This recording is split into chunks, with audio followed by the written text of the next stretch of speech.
السلام علیکم ورحمۃ اللہ وبرکاتہ۔ وقت بہت کم ہے، آپ سے التماس ہے کہ میرے ساتھ چلیے گا۔ شروع کرتے ہیں اپنے عنوان سے۔ دور حاضر میں دجالی فتنے اور علامات۔ اس سے پہلے کہ ہم دجال کی طرف بڑھیں، کچھ ضروری مرکزی بیسک معلومات جو کہ ہم سب کے علم میں ہوتی ہے لیکن اس کو دہرانا ریوائز کرنا ضروری ہے۔ دجال ہمارے لیے ایک امتحان ہے، ایک فتنہ ہے۔ دجال ہمارا دشمن نہیں ہے، اصل دشمن ہمارا وہ ہے جس کا اللہ تعالیٰ نے قرآن پاک میں تفصیل سے تذکرہ کیا ہے، شیطان، کہ یہ تمہارا کھلا اور تاحیات دشمن ہے۔ تو دجالی فتنے کا پھر اس وقت یہاں پر سمجھنا ضروری کیوں ہے؟ کیونکہ شیاطین کی مدد سے شیطان کے پجاری اور وہ لوگ جو دجال کا انتظار کر رہے ہیں اپنا مسیحا سمجھ کر، ان کے ہتھ کنڈوں کو شیطان استعمال کر رہا ہے ہماری آخرت کو خراب کرنے کے لیے۔ ٹھیک، باقی دجال کی بنفس اور شیطان کی جو نفس ہے، ان کی تمام تر معلومات انٹرنیٹ پر بے تحاشا ویڈیوز پر باقاعدہ طور پر موجود ہے۔ ہمارا آج کا سلسلہ جو انشاءاللہ تعالیٰ ڈسکشن کا ہے، اس کے اندر جو تکنیکی طور پر خرابیاں اور جو موجودہ دور کے ماڈرن دور کے اس وقت کے کرنٹ ٹائمز کے جو فتنے ہیں ان کو ڈسکس کرنا ہے۔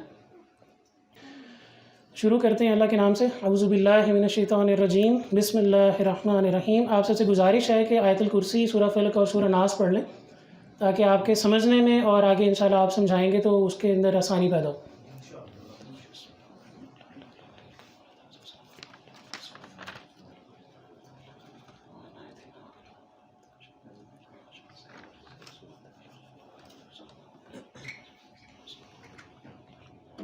شیطان کی جب ہم بات کرتے ہیں تو شیطان بذات خود ابلیس جو جن تھا جس نے اللہ تعالیٰ کے حکم کی تعمیل نہیں کی، اور اس ایک حکم کی تعمیل نہ کرنے کی وجہ سے اس کو اللہ تعالیٰ نے ہمیشہ کے لیے دھتکار دیا۔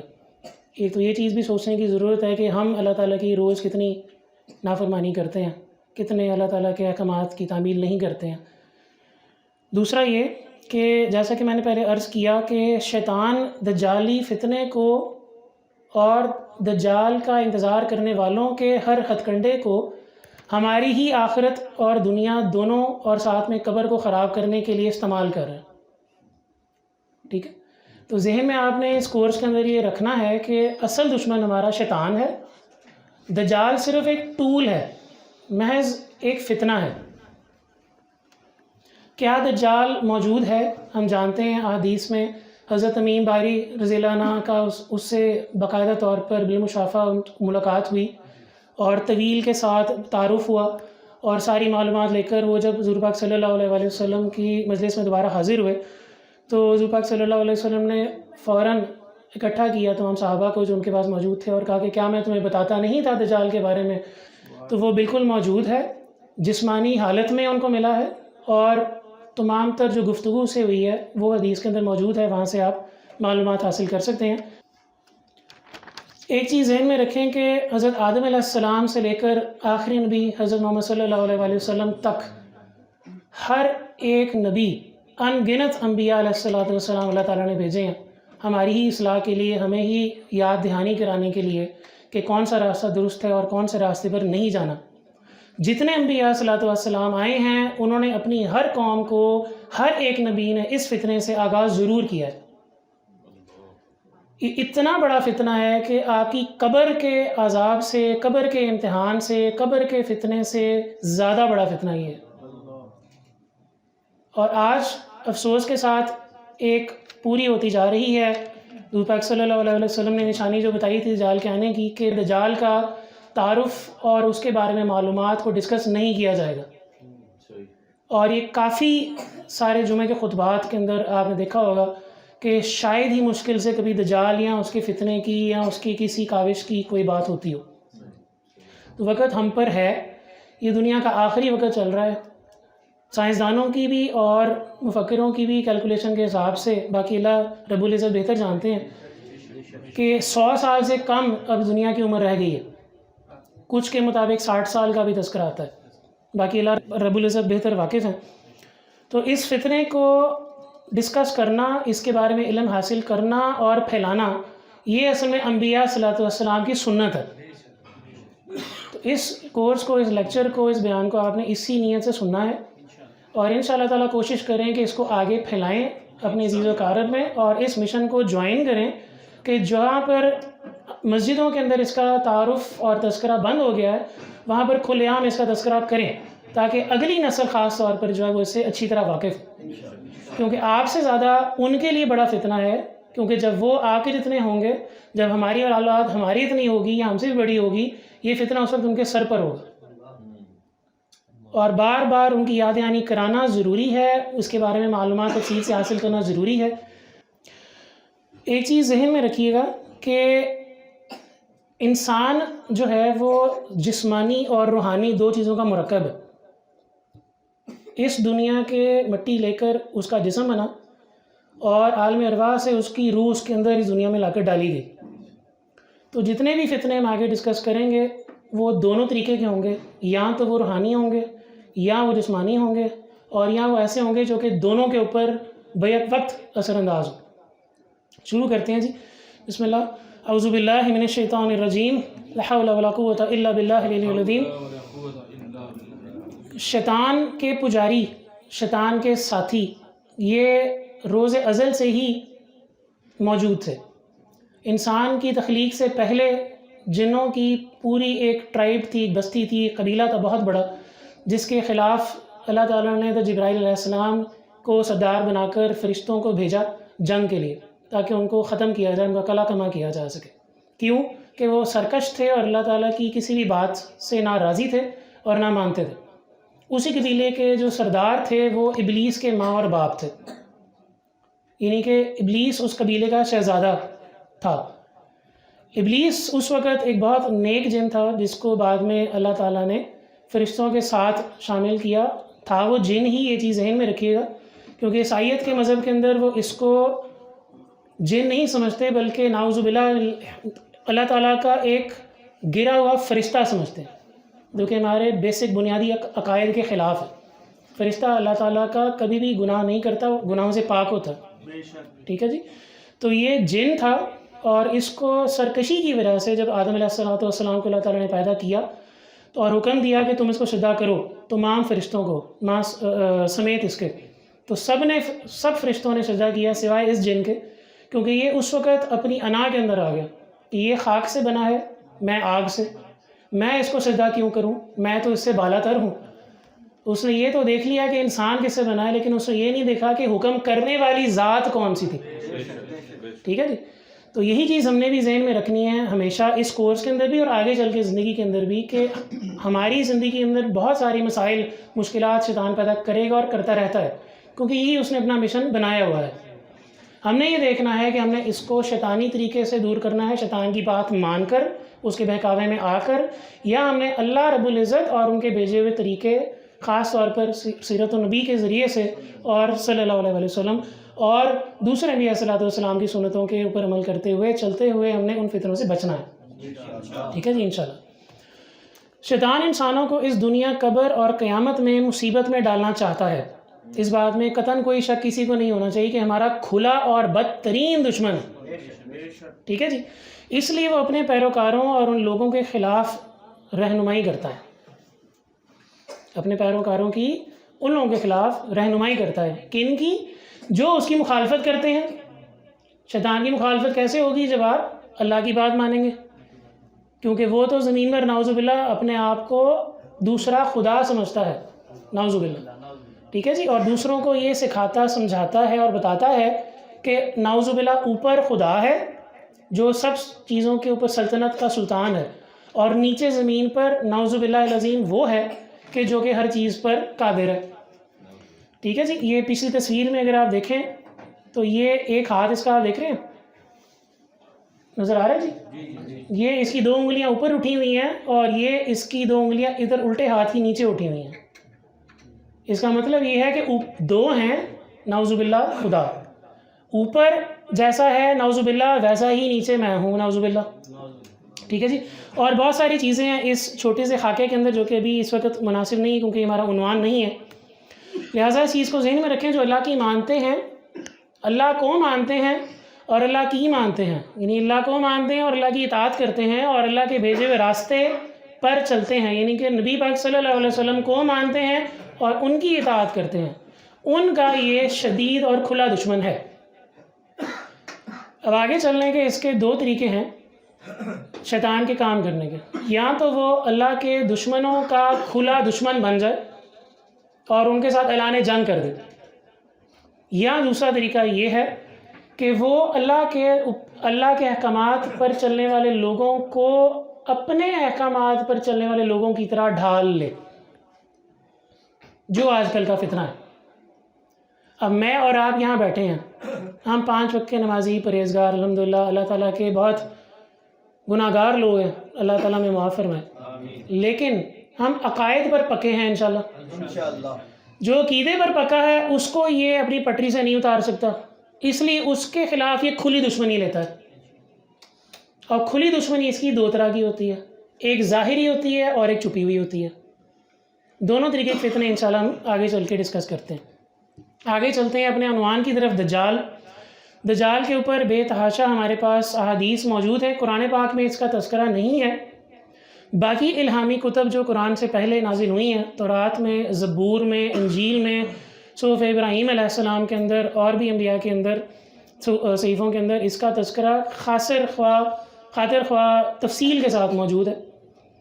اور ایک چیز ذہن میں رکھیں کہ دوسرے مذاہب کی جو کتابیں اللہ تعالیٰ نے بھیجی ہیں، جو مقدس صحیفے ہیں، ان کی ہر چیز غلط نہیں ہے، کافی ساری چیزوں کے اندر انہوں نے تعریفیں کی ہوئی ہیں، لیکن ریسرچ کے بغیر ایک ریسرچر نہ ہو، ایک عام انسان ہو، اس کو یہ معلوم نہیں ہوگا کہ کیا چیز درست ہے اور کیا چیز تحریف شدہ ہے۔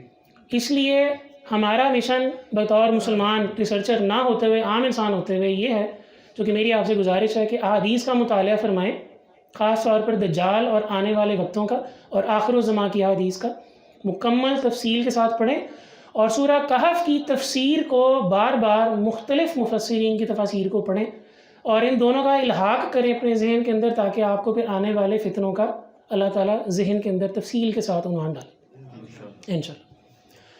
دجال کے دشمن کون ہوں گے جی؟ دجال کے دشمن 3 ہوں گے۔ انسانوں میں بنو تمیم، حضرت تمیم داری جن کی ملاقات اللہ نے کرائی تھی دجال کے ساتھ، انہی کے سلسلے سے، انہی کی چلتی ہوئی ساری جو ٹرائب ہے، سارا قبیلہ ہے ان کا، وہ آج بھی سعودیہ کے اندر آباد ہے اور کچھ اور مختلف ممالک کے اندر بھی آباد ہے۔ بنو تمیم یہ وہ قبیلہ ہوگا جو کہ جب تک دجال مر نہیں جاتا، دجال بطور مخلوق، کیونکہ انسان تو وہ ہے نہیں، اس لیے بطور انسان میں نہیں کہوں گا، بطور مخلوق اور بطور سلسلہ اور نظام اور تنظیم، ان دونوں طریقے سے جب تک دجال مر نہیں جاتا تب تک وہ بنو تمیم نے قسم کھائی ہوئی ہے اللہ کے آگے کہ ہم اس کے ہر ایک فتنے کی خلاف ورزی کریں گے اور ہر ممکن حد تک اس کو ایکسپلائٹ کریں گے، اس کو اچھال کر لوگوں کے آگے بیان کریں گے، اور چھپ کر بھی تنظیمیں انہوں نے بنائی ہوئی ہیں جو کہ اس کے مختلف ہتھ کنڈوں کو چلانے والی تنظیموں کی کاٹ چھانٹ کر رہی ہوتی ہے۔ ٹھیک ہے جی، اللہ تعالیٰ نے نظام برقرار کیا ہے، بنایا ہوا، اللہ تعالیٰ ان کی مدد فرمائے، آمین۔ دوسرے اس کے دشمن حضرت امام مہدی علیہ السلام ہے، جو کہ حضور پاک صلی اللہ علیہ وسلم کی ہی آل میں سے ہیں، ٹھیک ہے جی۔ اور تیسرے حضرت عیسیٰ علیہ السلام ہے، جو کہ انشاءاللہ آئیں گے، تشریف لائیں گے، جو کہ زندہ اٹھا لیے گئے تھے لیکن دوبارہ حضور پاک صلی اللہ علیہ وسلم کی امت ہی بن کر انشاءاللہ تشریف لائیں گے۔ حضرت امام مہدی کی امامت میں ان کے پیچھے نماز ادا کریں گے اور عیسائیوں کو بتائیں گے کہ تمہارا جو ایک خراب ہوا عقیدہ ہے وہ غلط ہے، اصل عقیدہ یہی ہے جو کہ آخری نبی کے اوپر اللہ تعالیٰ نے نازل کیا، ٹھیک ہے جی۔ یہ آپ کو بتاتا چلوں کہ ہندوؤں کی کتب کے اندر اور تورات کے اندر بھی اور انجیل کے اندر خاص طور پر حضور پاک صلی اللہ علیہ وسلم کی طرف کھلا اور مکمل اشارہ ہے کہ اس آخری نبی نے آنا ہے۔ اس لیے وہ اگر اپنی کتب کو خراب ہوئی تحریف شدہ کتب کو بھی پڑھیں تو وہ پھر بھی یہ سمجھ سکتے ہیں کہ ہمارا عقیدہ جو ہے وہ اصل میں آخری عقیدہ یہی ہے اور اسی پر چلنا چاہیے۔ اللہ تعالیٰ ان تینوں کے ساتھ ہمیں مل کر دجال کے خلاف چلنے کی اور اس کے خلاف جنگ اور جہاد کرنے کی صلاحیت اور توفیق عطا فرمائے، اور اللہ تعالیٰ اسی کے اندر ہمیں شہادت کا درجہ عطا فرمائے، اس سے بڑی کاوش آج کی کوئی نہیں ہوگی انشاءاللہ، آمین یا رب العالمین۔ دجال سے جو فتنہ اور اس کا جو خوف ہمیں ہے، اسے حفاظت کے 5 مین طریقے ہیں۔ نمبر 1، اس کا علم حاصل کرنا اور اس کا اطلاق کرنا۔ پہلے اس کا بارے میں علم حاصل کریں اور پھر اس کو اپنی روزمرہ زندگی میں مکمل طور پر اپلائی کریں، امپلیمنٹ کریں۔ جو علم آپ نے حاصل کیا ہے اس کو استعمال کریں، اس کو صرف کریں، لگائیں اپنی روزمرہ کی زندگی کے اندر۔ یہ جو پہلا پوائنٹ ہے، یہ ہمارا آج کا عنوان ہے انشاءاللہ۔ دوسرا اس کا طریقہ یہ کہ فتنے کی حقیقت کا سامنا کریں، گھبرائیں نہیں، نہ ہی آنکھیں بند کر لیں، جس طرح بلی کو دیکھ کر کبوتر آنکھیں بند کرتا ہے کہ نہیں جی ہم تو کچھ نہیں کر سکتے ہیں، یہ تو جی ہونا تھا، یہ تو ہمیں بتا دیا گیا تھا، احادیث میں بھی موجود ہے، علماء نے بھی بتایا ہے، ہم نے ریسرچ بھی کی ہے، پرانی صحیفوں میں بھی لکھا ہوا ہے، ہم جی کیا کر سکتے ہیں۔ اللہ تعالیٰ نے آپ کو یہ تو بتایا ہے کہ فتنہ آئے گا اور ضرور آئے گا، حق آئے گا، کیونکہ اللہ نے فرمایا ہے، لیکن اللہ تعالیٰ نے اس سے بچنے کے لیے آپ کو دماغ بھی دیا ہے اور آپ کو ترکیبیں بھی بتائی ہیں۔ وہ کام آپ نے خود کرنا ہے۔ یہی اصل میں ہمارا امتحان ہے، یہی ہمارا اصل امتحان ہے کہ ہم اس کے بارے میں علم حاصل کریں اور اس کو اپنی روزمرہ کی زندگی، بالخصوص اپنے گھر والوں کی زندگی کے اندر اس کو گھسائیں، اس معلومات کو گھسائیں، تاکہ وہ ہر طریقے کے فتنے سے محفوظ رہیں انشاءاللہ۔ تیسرا، سورہ کہف کی پہلی 10 آیات، یہ حدیث میں ہے، سورہ کہف کی پہلی 10 آیات کو جو حفظ کرے گا انشاءاللہ اللہ کے حکم سے اور اللہ کی اجازت سے، وہ دجال کے ہر فتنے سے محفوظ رہے گا۔ ٹھیک ہے جی۔ اور کچھ احادیث میں، لیکن کم احادیث ہیں، اس میں آخری 10 آیات کا تذکرہ ہے، لہٰذا میں آپ سے گزارش کروں گا کہ کوشش کریں کہ سورہ کہف کی پہلی 10 اور آخری 20 آیات کو حفظ کریں اور روز ان کی تلاوت فرمائیں۔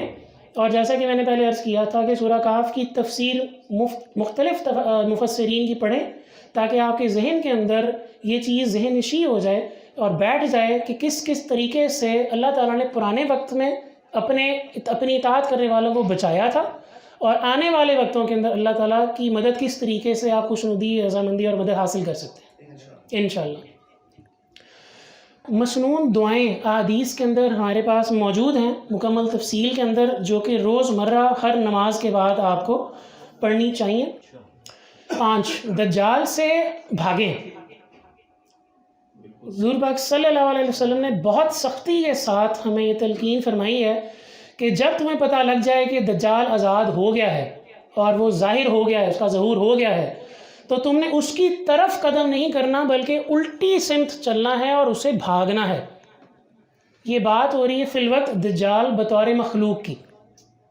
جب اس کا جسمانی طور پر ظہور ہوگا اور دنیا کے اندر وہ تقریباً 40 دن حکومت کرے گا، وہ 40 دن تقریباً 3.25 سال کی لمبائی کے ہوں گے، اور دنیا کا ہر قہر وہ ڈھائے گا اللہ تعالیٰ کی اطاعت کرنے والوں پہ، ابلیس کی اپنی اطاعت کرنے والوں پہ نہیں۔ ان کے لیے تو ہر دنیا کی لفظ سے وہ کھول دے گا، کیونکہ ان کا آخرت میں کوئی حصہ نہیں ہوگا۔ آخرت میں کن کا حصہ ہوگا؟ جو اللہ کی اطاعت کریں گے اور دجال کے فتنے سے بچیں گے۔ اور آپ یہ دیکھ لیں کہ اگر نعوذ باللہ اللہ تعالیٰ معاف فرمائے اور بچائے ہمیں ایسی موت سے کہ ساری زندگی انسان اللہ کی اطاعت کے اندر گزار دے اور آخری سانسوں میں وہ اس فتنے کا شکار ہو جائے، تو پھر آپ کی قبر بھی اور آخرت بھی مشکل میں پڑ سکتی ہے۔ اللہ تعالیٰ میں بچائے، آمین۔ لہٰذا دجال سے آپ نے بھاگنا ہے، اس کا مقابلہ تب تک آپ نہیں کر سکتے جب تک حضرت امام مہدی کو اللہ تعالیٰ ظاہر نہیں کرتے اور مکمل طور پر ایک لشکر کی شکل نہیں دی جاتی اور حضرت عیسیٰ علیہ السلام کا نزول دوبارہ نہیں ہو جاتا، تب تک آپ دجال کا مقابلہ نہیں کر سکتے۔ اب دجال جب آپ کے پیچھے اپنے اسلحے اور اپنی مکمل افواج کے ساتھ آئے گا تو آپ کہاں تک بھاگیں گے؟ سوال پیدا ہوتا ہے کہ آپ کہاں تک بھاگیں گے؟ حدیث میں تو ہے کہ دجال کا فتنہ جب آئے گا تو تم پہاڑوں کی غار میں جالے جاؤ گے، تو پھر آپ کہاں جائیں گے؟ ابھی ہم دیہات میں، شہر میں بیٹھے ہیں، الحمدللہ سر پر چھت ہے، پنکھا ہے، لائٹ ہے، پینے کو اللہ نے پانی دی ہے، کھانے کو اللہ نے رزق دیا ہے، آرام کرنے کو اللہ نے زمین دی ہے، صحت دی ہے، تندرستی دی ہے، سب سے بڑی اللہ کی نعمت وقت دی ہے۔ اس وقت یہ کچھ بھی نہیں ہوگا، کیونکہ دجال کے ظہور سے پہلے 3 سال شدید قحط پڑے گا دنیا کے اندر اللہ کے حکم سے۔ 3 سال شدید قحط پڑے گا، اور پہلے سال اللہ تعالیٰ فرمائیں گے، حکم دیں گے زمین کو کہ 1/3 غلہ اگانا بند کر دو، اور آسمان کو فرمائیں گے کہ 1/3 پانی پھینکنا، بارش برسانا بند کر دو۔ دوسرے سال پھر 1/3 بڑھ جائے گا، تیسرے سال آخری 1/3 ختم ہو جائے گا۔ اب وہ شیر ہو یا جو مرضی جاندار ہو، نباتات سے ہی پوری دنیا کا لائف سائیکل چلتا ہے۔ خوراک کا جو سائیکل ہے وہ نباتات پر اس کا پورا انحصار ہے، کیونکہ شیر نے بھی جس جانور کو کھانا ہے یا وہ کسی اور جانور کو کھانے والا ہوگا یا وہ پودوں کو کھانے والا ہوگا۔ اگر وہ کوئی اور جانور کھانے والا ہوگا تو اس کو جس جانور کو وہ کھائے گا وہ نباتات کو کھانے والا ہوگا۔ اسی طرح انسان ہے، انسان سیمنٹ تو کھا نہیں سکتا، پلاسٹک تو کھا نہیں سکتا، شیشہ تو کھا نہیں سکتا، نباتات کی کھائے گا نا۔ تو اگر مویشی بھی کھائے گا گوشت کے لیے تو وہ بھی تو نباتات کی ہی زور پر پیدا ہوں گے اور زندہ رہیں گے اور چلیں گے، ٹھیک ہے جی۔ تو نہ رہیں گی نباتات، سبزیاں، غلہ، اناج، پھل، نہ رہے گا پانی۔ جب بارش نہیں ہوگی تو دریا کہاں سے آئیں گے؟ جب دریا نہیں ہوگی تو زمین کے اندر سے پانی آپ کیسے نکالیں گے؟ ہینڈ پمپ سے، موٹروں سے۔ تو اس چیز کو سمجھیں کہ اس وقت دنیا کے اندر مکمل قحط سالی کا معاملہ ہوگا، اور اس وقت پھر دجال آئے گا جب وہ کہے گا کہ روٹی چاہیے سجدہ کرو۔ سمجھے اس فتنے کو، ٹھیک ہے جی، کہ ہم 2 وقت کی روٹی کے اوپر پریشان ہوتے ہیں۔ تو اس فتنے کو سمجھیں کہ 3 سال بغیر روٹی کے کس طرح گزارا کرے گی پوری دنیا، اور پھر آنے والے وقت میں دجال کے آنے سے بالکل پہلے شدید ترین جنگیں چھڑیں گی، جس کو تیسری جنگ عظیم بھی ہم کہتے ہیں۔ انگریزی میں اس کو بائبل کے اندر آرماگیڈن کا نام دیا گیا۔ خاندانوں کے خاندان، شہروں کے شہر ختم ہو جائیں گے، تباہ ہو جائیں گے۔ ماہرین اس کا اشارہ آنے والی وقت میں نیوکلیئر وار کے ساتھ کرتے ہیں، ایٹمی جنگ، جب ہر طرف سے ایٹمی ہتھیار چلیں گے۔ واللہ عالم، اللہ بہتر جانتے ہیں۔ آنے والے وقتوں میں ہمیں ساتھ ساتھ اللہ تعالیٰ آگاہی فرماتے رہیں تاکہ ہم بچنے کی توفیق اللہ بھی ہمیں ساتھ ساتھ دیتے رہیں اور اس کے لیے ہم کام کرتے رہیں، آمین۔ جیسا میں نے عرض کیا کہ دجال سے بھاگیں، اسی طرح اس کے پیروکاروں کے نظام سے بھی بھاگیں۔ دجال تو جب مجسم حالت میں آئے گا تو آپ کو نشاندہی کے لیے اللہ تعالیٰ نے کچھ علامات بتائی ہوں گی۔ اس کے چہرے کے اوپر کاف، فے، رے یا کافر لکھا ہوگا، اور یہ علامت اللہ تعالیٰ کی صرف ہمارے اوپر کرم نوازی ہوگی کہ مسلمانوں کو یا اہل ایمان جو ہوں گے، جو ایک اللہ پر ایمان رکھتے ہوں گے، ان کو صرف یہ علامت نظر آئے گی۔ اس کے یہاں ماتھے کے اوپر کاف، فے، رے، کفر لکھا ہوگا، لیکن وہ اس کے پیچھے چلنے والے لوگوں کو نظر نہیں آئے گا۔ یہ ان کے لیے بہت بڑا فتنہ ہوگا، اور اس وقت تک قرآن اٹھ چکا ہوگا، حفاظ کرام کے دلوں میں سے قرآن ختم ہو چکا ہوگا، ہدایت کے راستے بند ہو چکے ہوں گے۔ اس لیے اس کے پیروکاروں کے نظام سے بچنے کے لیے یہ ضروری ہے کہ ہم یہ سمجھیں کہ وہ نظام کیا ہے، اور کچھ چیدہ اس نظام کی ایجنڈا جو کہ ہم آج ڈسکس انشاءاللہ کریں گے، جو کہ فی الوقت موجودہ حالات اور موجودہ دور میں اور آنے والے دور میں وہ کرنے لگے ہیں اور کر رہے ہیں۔ گزرے ہوئے دور کے جو تمام تر علامات اور ان کے نظام اور پیچھے سے چلتے آ رہے جو کہ ابھی بھی چل رہے ہیں، اس کو اس وقت ڈسکس کرنا وقت کی قلت کی وجہ سے ممکن نہیں ہے۔ اس کے لیے انشاءاللہ پھر کبھی نشست رکھیں گے، یا آپ چاہیں تو بالمشافہ بھی رابطہ فرما سکتے ہیں۔ اور یہ میں نے بات ابھی آپ سے عرض کی تھی کہ اس سے پہلے کہ ہم آگے بڑھیں، اس بات کو اچھی طرح اپنے ذہن میں ذہن نشی کر لیں کہ ہم جسمانی اور روحانی 2 چیزوں کا مرکب ہیں، وہ جنات ہوں یا انسان ہوں، دونوں، کیونکہ آخر میں امتحان قیامت کے دن جنات کا بھی ہے اور ہمارا بھی ہے، سوال انسانوں سے بھی ہے اور جنات سے بھی ہے، ٹھیک ہے جی۔ تو وہ اور طریقے کا جسم رکھتے ہیں، انسان اور طریقے کا جسم رکھتے ہیں، وہ اور طریقے کی روح رکھتے ہیں، ہم اور طریقے کی روح رکھتے ہیں 2 چیزوں کا ہی مرکب، ٹھیک ہے جی۔ اس سے آپ یہ چیز بھی ذہن نشی کر لیں کہ ابلیس بھی 2 چیزوں کا ہی مرکب ہے، ایک اس کی جسمانی طاقت اور ایک اس کی روحانی طاقت۔ افسوس کہ وہ سمجھ نہ سکا، دونوں اس نے خراب کر لی، ٹھیک ہے جی۔ آگے چلتے ہیں جی۔ جدید دجالی اور شیطانی تنظیم کی مختصر تاریخ شہر بابل کے اندر سورہ بقرہ آیت نمبر 102 کے اندر اللہ تعالیٰ نے مکمل تفصیل اس کی فرمائی ہے۔ ہاروت اور ماروت 2 فرشتے اللہ تعالیٰ نے شہر بابل پر بھیجے انسانوں کے امتحان کے لیے، کیونکہ وہاں پر شہر بابل میں نمرود کی اس زمانے میں دور حکومت تھی اور بے تحاشا ٹیکنالوجی پر منحصر ایک جدید ترین شہر تھا کہ اس کی ٹکر کا کوئی شہر پوری دنیا میں کہیں پر نہیں تھا۔ جادو کا عروج پھر اس کو حاصل ہوا جب ہاروت اور ماروت سے لوگوں نے جادو سیکھنا شروع کیا۔ حالانکہ ہاروت اور ماروت ایک چیز ذہن میں رکھیں کہ ہر ایک انسان جو ان سے سیکھنے آتا تھا جادو کا علم، اس کو بتاتے تھے، اس کو وارننگ دیتے تھے کہ ہم اللہ کی طرف سے بھیجے گئے تمہارے ہی لیے ایک بہت بڑا فتنہ اور امتحان ہے، ہم تمہیں آگاہ کرتے ہیں اور روکتے ہیں کہ یہ جادو کا علم ہم سے مت سیکھو ورنہ تم کافر ہو جاؤ گے۔ یہ زندگی اس دنیا کے اندر عارضی ہے اور یہ اسی کے اندر ختم ہو جائے گی، لیکن اس کی وجہ سے آنے والی مشکلات اور عذاب تا قیامت تمہارے پاس ہی رہے گا قبر کے اندر، اور قیامت کے بعد بھی تم ہمیشہ کے لیے جہنم کے اندر ہی رہو گے۔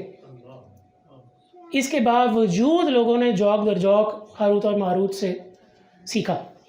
یہ تھا شیطان کا فتنہ، کیونکہ اس سے ان کو وہ علوم حاصل ہوئے جس سے دوسروں کے لیے مشکلات پیدا کر سکتے تھے، دوسروں کے رازوں کو جان سکتے تھے، دوسروں کی زندگیوں کو مفلوج کر سکتے تھے، اپنے اشاروں پر نعوذ باللہ نچا سکتے تھے۔ ٹھیک ہے جی، گویا کہ آخرت میں ان کا کوئی حصہ نہیں ہوگا۔ اس لیے جادوگر کافر ہے جب تک وہ توبہ نہ کر لے، اگر وہ اسی حالت میں مرتا ہے تو وہ جہنم میں ہی جائے گا۔ شہر بابل سے اس کا باقاعدہ طور پر آغاز ہوا، نعوذ باللہ کتابیں لکھی گئیں، اس کے اوپر ریسرچ کی گئی۔ جس طرح یہ پین ہے، اس پین کو بنانے کے پیچھے بہت ریسرچ انوالوڈ ہے، اور اس سے بہتر پین بنانے کے لیے مزید ریسرچ کی جائے گی، جو کہ پین بنانے والے نے تو نہیں دی، لیکن آپ اپنی عقل کا استعمال کریں گے۔ اسی طریقے سے شیاطین نے ابلیس کے حکم پر ان جادوگروں کی مدد کی اور اسی جادو کو آگے پھیلاتے گئے اور بڑھاتے گئے اور مختلف طریقے سے ان جادوؤں کی نئی تشکیلیں دیتے گئے، نئے طریقے کے جادو پیدا کرتے گئے، بنیادی طور پر اسی علم کو استعمال کرتے ہوئے۔ یہ جی عراق کے اندر 1930 کے اندر کھدائی جب کی ہے تو شہر بابل کے کھنڈرات ملے ہیں، جو کہ اس بات کا ثبوت ہے کہ جو تصویریں آپ دیکھ رہے ہیں جو باہرین نے بعد میں اس کو دیکھتے ہوئے بنائی ہیں، کہ بہت عظیم اور بہت بڑی ریاست تھی۔ اس کی ٹکر کی صرف ایک ریاست تھی اور وہ تھی مصر کے اندر فرعونوں کی ریاست۔ یہ 2 ریاستیں، 2 ملک، 2 قومیں ایسی تھیں جنہوں نے اللہ کی کھل کر نافرمانی کی، اور اللہ نے ان کو کھل کر ٹیکنالوجی کا عروج دیا۔ بجلی ان کے پاس تھی، جو کہ ہم کہتے ہیں کہ جی سائنسدانوں نے جی ہم نے ابھی 100 سال 150 سال پہلے بجلی پیدا کی، تخلیق کی، ایجاد کی۔ بجلی 4000 سال پہلے موجود تھی۔ مصر کے اندر فرعون کے زمانے میں ایسے بلب ہوتے تھے جن کو بجلی کے بغیر آپ ایسے ہاتھ میں، خلا میں، ہوا میں اٹھائیں تو وہ روشن ہوتے تھے۔ پنکھے ہوتے تھے، ٹرینیں ہوتی تھیں، ہوا میں اڑنے والی گاڑیاں ہوتی تھیں۔ بہت ریسرچ اس کے اوپر سائنسدانوں نے اور ماہرین نے کی ہے۔ قدیم مصر کے اندر جادو کا عروج تھا۔ نمرود کے زمانے میں، نمرود کے شہر بابل سے جو جادو کا علم شروع ہوا، وہ عروج پایا حضرت موسیٰ علیہ السلام کے دور کے اندر، مصر کے اندر، فرعونوں کی زمانے کے اندر، اور وہ اتنا زیادہ اس کو عروج حاصل تھا کہ قرآن پاک میں آتا ہے کہ اللہ تعالیٰ نے جب موسیٰ علیہ السلام کو وہاں پر بھیجا فرعون کو دعوت اسلامی دینے کے لیے، تو وہاں پر فرعون کے پاس جو شورا تھی اس کے اندر جادوگر اور اس کی آرمی کے کمانڈر دونوں موجود تھے۔ یہ چیز آگے تفسیر میں آتی۔ اس کا مطلب یہ ہے کہ جتنی اہمیت کے حامل اس کے فوج کے جرنیل تھے، اتنی ہی اہمیت کے حامل اس کے جادوگر تھے۔ حتیٰ کہ موسیٰ علیہ السلام جب آئے اور اس کے جادوگروں نے ان کے آگے اپنے 3 سانپ بنا کر تو نہیں پھینکے تھے، 3 لاٹھیاں پھینکی تھیں، 3 چیزیں پھینکی تھیں جو کہ جادو کی وجہ سے فرعون اور موسیٰ علیہ السلام کو نظر آئیں کہ جیسے کہ وہ اژدہا ہیں، سانپ ہے۔ اصل میں وہ سانپ نہیں بنی تھی۔ پھر اللہ تعالیٰ نے موسیٰ علیہ السلام کو حکم دیا کہ اپنا عصا تم پھینکو، تو دیکھو اللہ کیا کرتا ہے۔ موسیٰ علیہ السلام نے اپنی لاٹھی پھینکی، اللہ کے حکم سے وہ حقیقتاً سانپ بن گئی، اور اس نے ان 3 سانپوں کو نگل لیا، اور پھر اللہ کے حکم سے وہ دوبارہ لاٹھی بن گئی جس کو موسیٰ علیہ السلام نے اٹھا کھڑا کیا۔ یہ جو واقعہ ہے چھوٹا سا، اس سے یہ چیز بہت تفصیل سے سمجھ میں آتی ہے کہ جو فرعون کے جادوگر تھے انہوں نے جو چیزیں پھینکی تھیں وہ اصل میں سانپ نہیں تھے، نظروں کا جادو تھا. ٹھیک ہے جی، جادو بالنظر تھا. موسیٰ علیہ السلام اور فرعون کی آنکھوں کو وہ چیز معلوم ایسے ہوتی تھی جیسے کہ وہ حقیقت میں سانپ ہے، حالانکہ وہ سانپ نہیں تھی. کیونکہ جب حضرت موسیٰ علیہ السلام کے سانپ نے ان تینوں سانپوں کو نگل لیا تو فرعون کے ان جادوگروں نے اسی وقت موسیٰ علیہ السلام کے ہاتھ بیٹھ کر کے اسلام قبول کر لیا کہ ہم نے تو صرف نظر کا دھوکہ کیا تھا، یہ تو حقیقت میں جو ایک لاٹھی کو، عصا کو اژدہا بنا سکتا ہے اصل میں یہی رب ہے. ٹھیک ہے جی. تو اس سے ہمیں یہ بھی سیکھنے کو ملتا ہے کہ جادو جو ہوتا ہے وہ دھوکہ ہوتا ہے، چاہے وہ اثر کرتا ہے آپ کے دل پر بھی کرے گا، صحت پر بھی کرے گا، آپ کی نفسیات پر بھی کرے گا، آپ کے علم پر بھی کرے گا، حافظے پر بھی کرے گا، نظر پر بھی کرے گا، لیکن مکمل عبور اللہ تعالیٰ نے اس کو نہیں دیا کیونکہ خالق کائنات کے پاس وہ ساری کی ساری علم اور طاقت موجود ہے. آگے چلتے ہوئے جو حضرت موسیٰ علیہ السلام کی قوم نے جادو کے اندر ریسرچ کی اور اس کی کتابیں لکھیں، وہی کتابیں آگے چلتے چلتے ظاہر ہے مختلف قوموں کی مختلف زبانیں تبدیل ہوتی گئیں، وہ کتابیں مختلف زبانوں کے اندر لکھی جاتی رہیں. سلیمان علیہ السلام کا نزول ہوتا ہے. سلیمان علیہ السلام کو اللہ تعالیٰ چرند پرند، جنات، ہوا، ہر زندہ چیز، پتھر، ہر علم اور ہر دولت کے اوپر حکمرانی عطا فرماتے ہیں. ٹھیک ہے، اللہ کی مرضی سے، اللہ کی رضا سے. سلیمان علیہ السلام کا اس میں کوئی کمال حسن اپنی طرف سے نہیں تھا، ماں سوائے اس کے کہ انہوں نے اللہ تعالیٰ سے عرض کیا کہ آپ مجھے بے تحاشا علم عطا فرمائیں. جب اللہ نے ان سے پوچھا تھا کہ تمہیں کیا چاہیے، بے تحاشا حکومت، بے تحاشا علم یا بے تحاشا دولت، تو انہوں نے اپنی دانش مندی سے اللہ تعالیٰ سے یہ التجا کی کہ آپ عذرائے کرم مجھے بے تحاشا علم نواز دیں. اللہ تعالیٰ اتنا خوش ہوئے اس جواب کے اوپر کہ اللہ تعالیٰ نے ان کو تینوں نواز دیں، اور اس زمانے کے بہترین اور جابر ترین اور دانش مند ترین حکمران تھے. ابھی تک ان کے بعد یہ خصوصیات کسی اور انسان کو نہیں ملی، نہ ہی قیامت تک ملیں گی. اس کی وجہ یہ ہے کہ اللہ تعالیٰ نے ان کی دعا قبول کی تھی جب انہوں نے اپنے خواب کے اندر، جاگتے ہوئے خواب کے اندر، اپنی کرسی پر دجال کو بیٹھے دیکھا تھا. اس علامت کا مطلب یہ تھا کیونکہ دانش مند تھے، وہ سمجھتے تھے کہ میری کرسی پر آ کر ایک اور بیٹھے گا جو کہ میری ہی طرح سے حکومت کر کے لوگوں کے اوپر کنٹرول حاصل کرنے کی کوشش کرے گا. تو اللہ تعالیٰ نے ان سے عرض، نعوذ باللہ حضرت سلیمان علیہ السلام نے اللہ سے عرض کی، التجا کی کہ یا رب میرے بعد میرے جیسی حکومت کسی اور کو نہ دیجیے گا. تو حضرت سلیمان علیہ السلام کو مکمل عبور اور کنٹرول کیونکہ حاصل تھا جنوں کے اوپر، چاہے وہ مسلمان ہوں، چاہے وہ کافر ہوں، چاہے سرکش ہوں، چاہے شیاطین ہوں، وہ سب ان کی کمانڈ کے اندر تھے، وہ ان کے بادشاہ تھے اور ان سب کے اوپر مکمل کنٹرول ان کا موجود تھا. ان کی اجازت کے بغیر وہ کوئی سرکشی نہیں کر سکتے تھے. اس لیے وہ ڈھکے چھپے طریقے سے اپنی خفیہ تنظیموں کے اندر، خفیہ مجالس کے اندر بیٹھ کر ایک دوسرے کو اور دوسرے انسانوں کو اور دوسرے جادوگروں کو یہ علم سکھاتے تھے. ٹھیک ہے.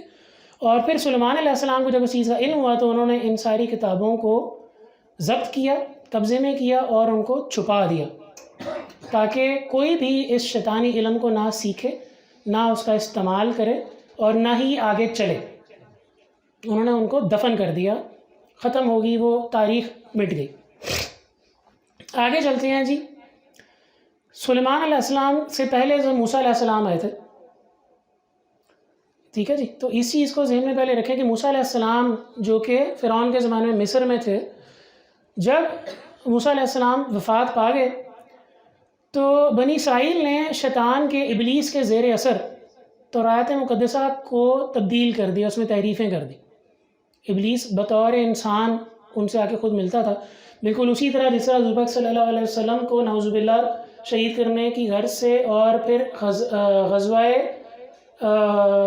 بدر کے لیے اس نے سراقہ بن مالک کی شکل میں آ کر قریش کو اکسایا تھا.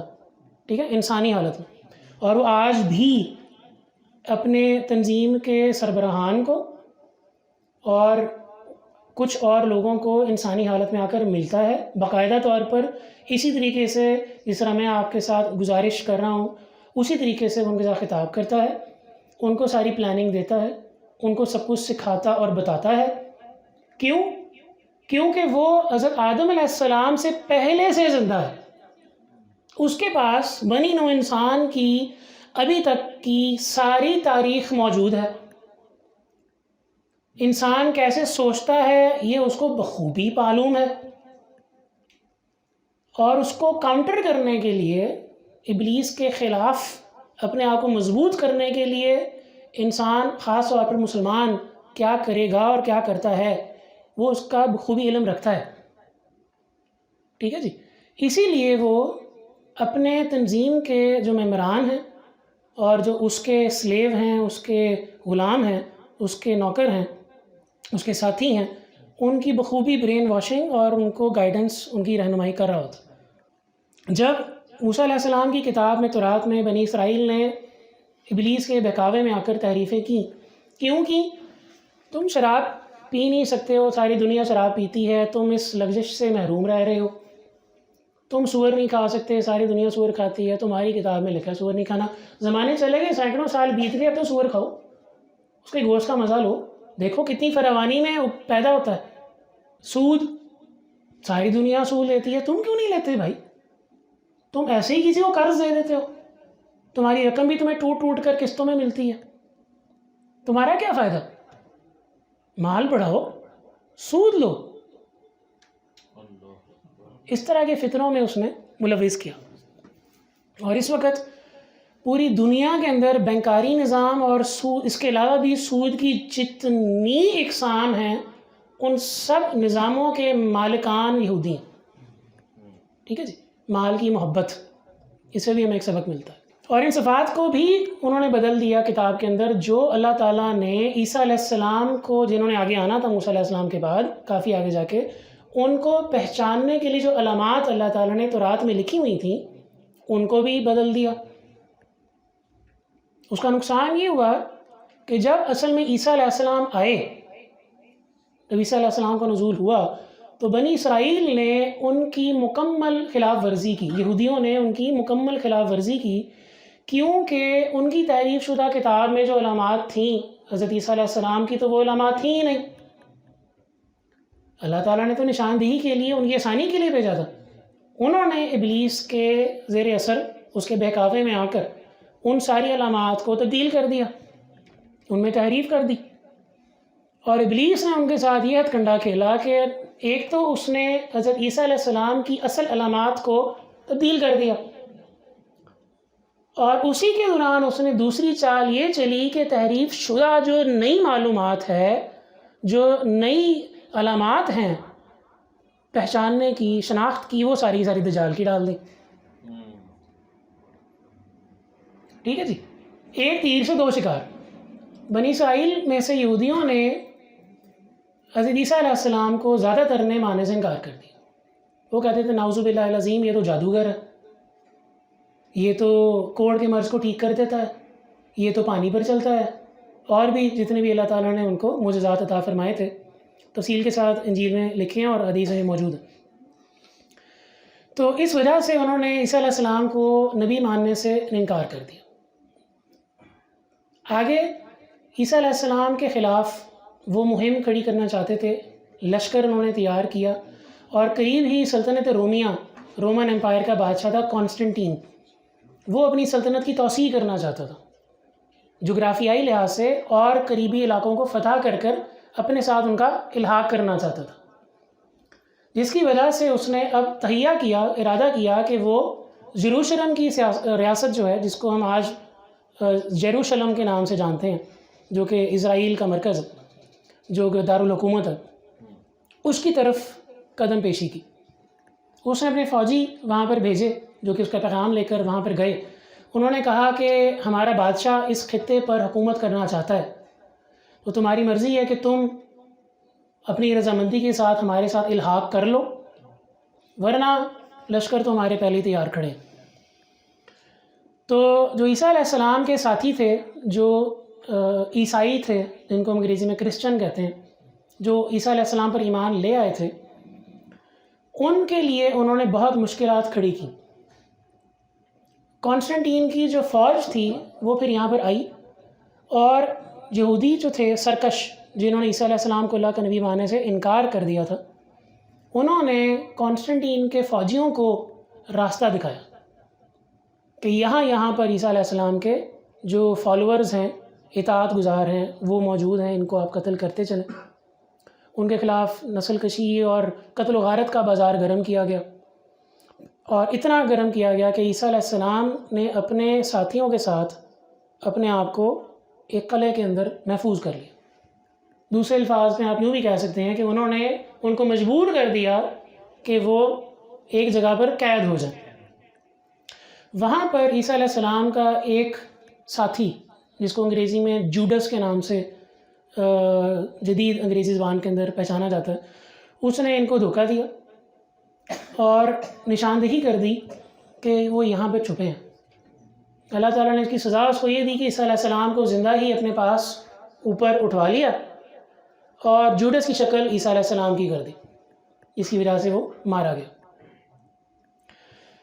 بہت آگے کی بات ہے کہ عیسیٰ علیہ السلام کے اوپر اٹھائے جانے کے بعد اور بقول عیسائیوں کے غلط عقیدے کے عیسیٰ علیہ السلام کے نعوذ باللہ فوت ہونے کے بعد، عیسیٰ علیہ السلام کے مذہب کے، عیسائیت کے جو پجاری تھے، کیونکہ وہ زمانہ دیکھیں اس طرح کا نہیں تھا کہ جہاں پر سیاسی حکومت دوسروں کے اوپر غلبہ حاصل کرے، وہ زمانہ اس طرح کا تھا، عام سادہ لوگ تھے، جو دین کی بات کرتا تھا یا جو اسپریچول بات کرتا تھا، روحانی بات کرتا تھا، اس کو بہت زیادہ اثر و رسوخ حاصل تھا۔ ٹھیک ہے، تو کانسٹنٹین یہ بخوبی جانتا تھا، جو رومی بادشاہ تھا جس نے اب قبضہ کر لیا تھا اس خطے کے اوپر، کہ ابھی بھی عیسیٰ علیہ السلام کے ماننے والے، ان کے اطاعت گزار، ان کے امتی موجود ہیں، اور ان کے پختہ ایمان کے ہوتے ہوئے میں اپنے گھٹیا ارادوں کو اور اپنے بت پرست مذہب کو ادھر نہیں پھیلا سکتا۔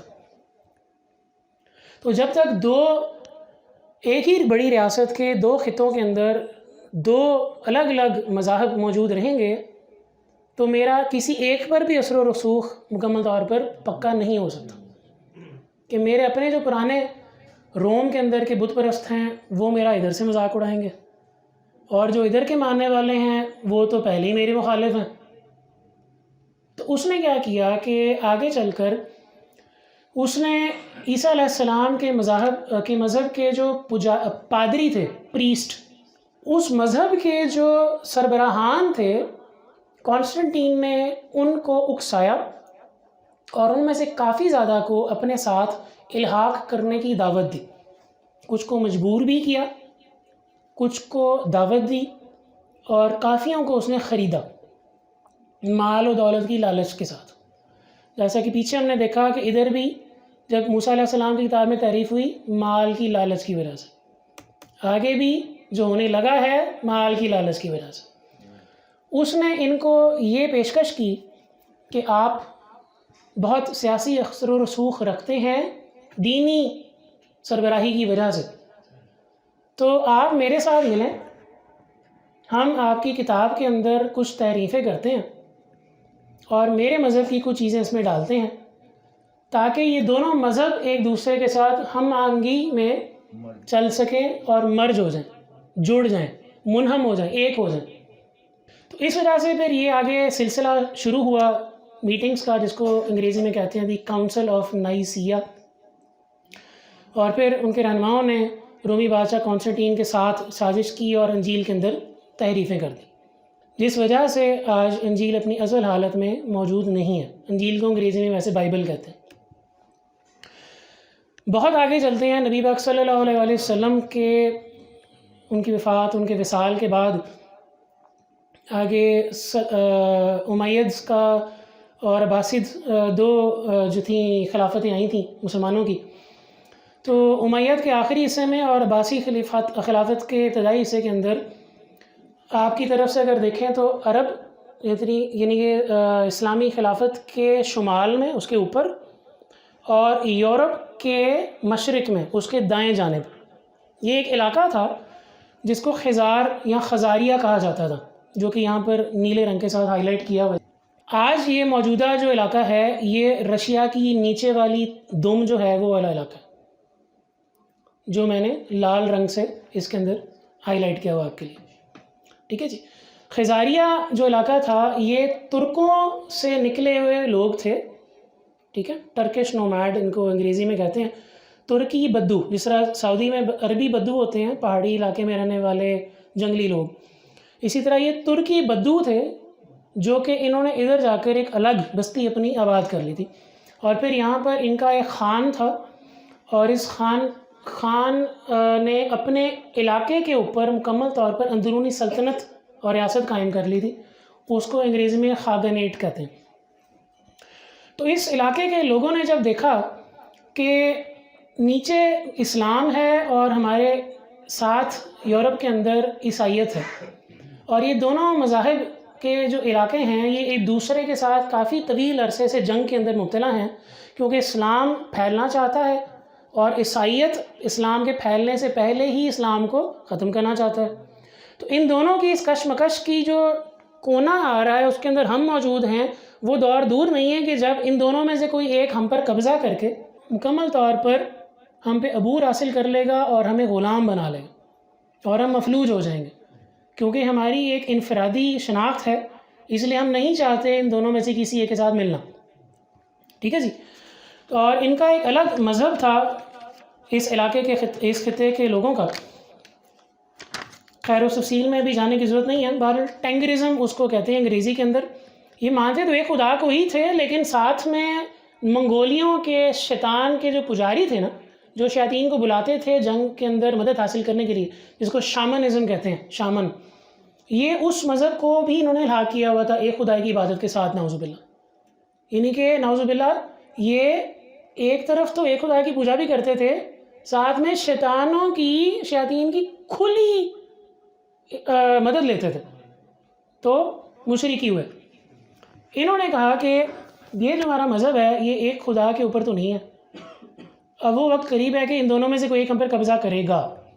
تو انہوں نے اپنے آپ کو صرف جیو پولیٹیکل ریزنز کی وجہ سے، یعنی سیاسی اور علاقائی اثر و رسوخ قائم رکھنے کے لیے اور انفرادیت حاصل کرنے کے لیے یہودیت کا خول اپنے اوپر چڑھا لیا، کیونکہ وہی 3 مذاہب تھے دنیا کے اندر، ابراہیم علیہ السلام سے نکلے.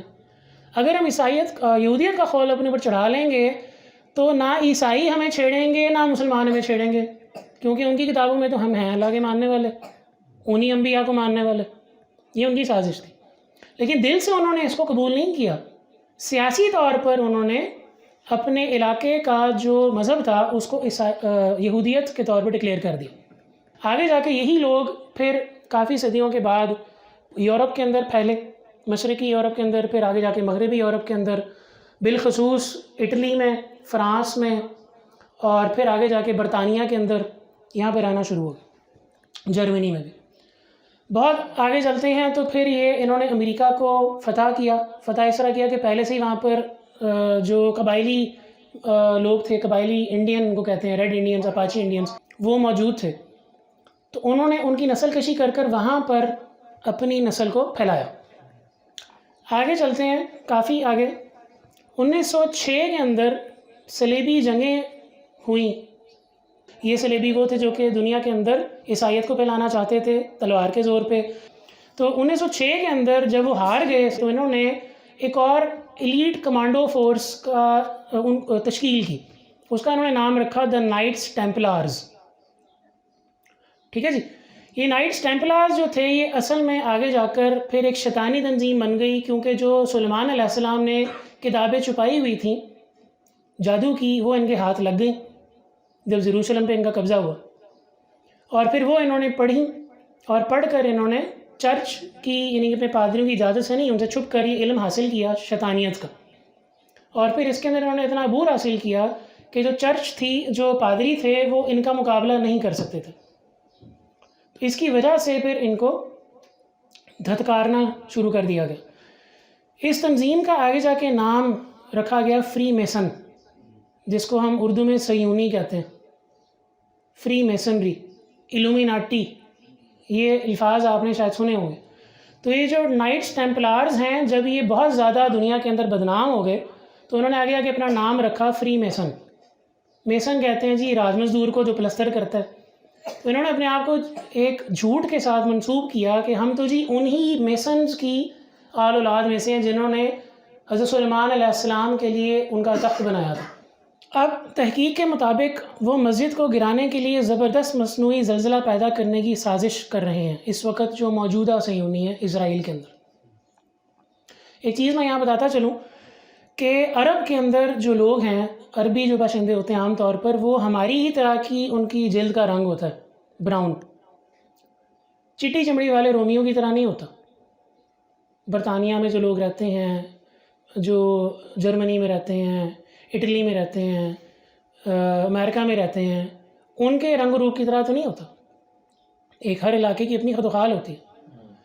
تو اس علاقے میں اگر موسیٰ علیہ السلام آئے، اسرائیل، فلسطین، یروشلم، بیت المقدس، موسیٰ علیہ السلام بھی یہیں پہ آئے، عیسیٰ علیہ السلام بھی یہیں پہ آئے، سلیمان علیہ السلام بھی یہیں پہ آئے، داؤد علیہ السلام بھی یہیں پہ آئے، تو یہ سارے انبیاء علیہ الصلوۃ والسلام یہ چٹی چمڑی والے ہوں گے یا یہ ہماری طرح کے ہوں گے؟ کیونکہ وہ اس علاقے کے رہنے والے ہیں، وہ اس علاقے کے تو رہنے والے نہیں ہیں۔ تو پھر یہ آج اسرائیل کے اندر چٹی چمڑی والے یہودی کہاں سے آ گئے؟ اور براؤن سکن والے، براؤن جلد والے، بھورے رنگ والے، گندمی رنگ والے یہودی کہاں گئے؟ سوال ہے۔ خزار کا جو علاقہ تھا یہ لوگ سارے چٹی چمڑی والے تھے۔ جب ان لوگوں نے نقل و حرکت کی اور ہجرت کی دوسرے مقامات، دوسرے علاقوں میں، تو اپنے اوپر جو یہودیت کا خول انہوں نے چڑھایا ہوا تھا وہ اس کو ساتھ لے کے گئے۔ یہ انہی کی آل اولاد اور وہ اسی قبائل، جھوٹے والے قبائل یہاں پر آ کے آباد ہوئے۔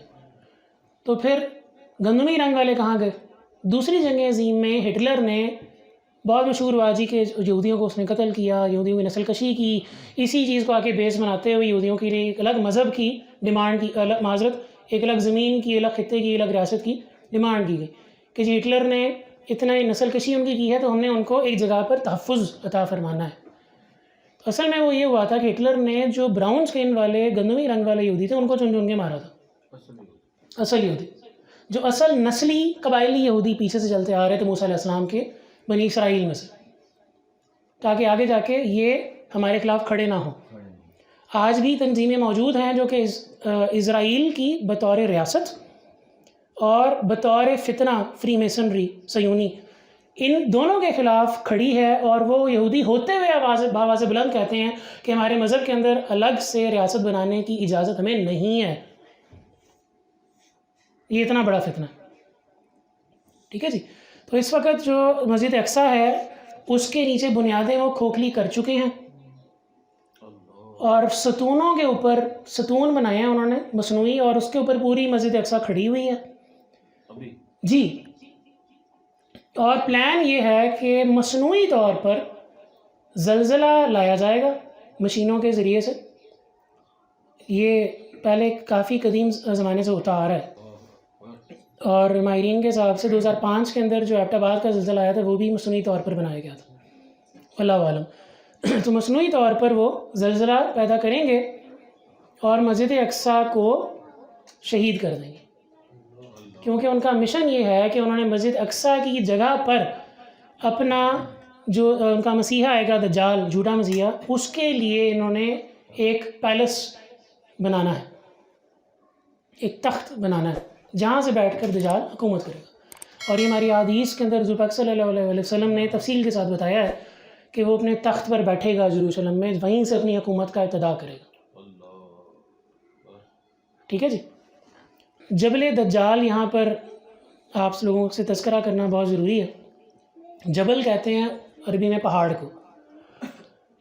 تو ایک طرف تو ہمارے ساتھ یہودی اور فری میسن، نائٹ ٹیمپلر، سیونی، زائونسٹ، الومناٹی، یہ شیطانی و دجالی تنظیمیں موجود ہیں اور بھرپور طریقے سے کام کر رہی ہیں، روحانی طور پر بھی اور ٹیکنالوجی کے اندر بھی، ہر طریقے سے عام عوام کو، بالخصوص مسلمانوں کو نیچا دکھانے کے لیے، ان کو غلام بنانے کے لیے۔ دوسری طرف ایک اور فتنہ آپ سے تذکرہ کرتا چلوں کہ سعودی عرب میں مسجد نبوی سے 7 کلومیٹر کی دوری پر ایک پہاڑ کے اوپر، جس کا نام جبل حبشی ہے، حبشی کہتے ہیں کالے رنگ کو، وہ کالے رنگ کا پہاڑ ہے، اس کی چوٹی پر ایک محل سفید رنگ کا بنایا گیا ہے، اور یہ مقامی لوگ جو وہاں کے باشندے رہنے والے ہیں انہوں نے اس پہاڑ کو نام دیا ہے جبل دجال، دجال کا پہاڑ۔ اس کی وجہ یہ ہے کہ احادیث کے مطابق دجال مدینہ المنورہ کے قریب، کیونکہ وہ مدینہ مکہ بیت المقدس میں داخل نہیں ہو سکے گا جب تک کہ مسجد اقصیٰ شہید نہیں ہو جاتی.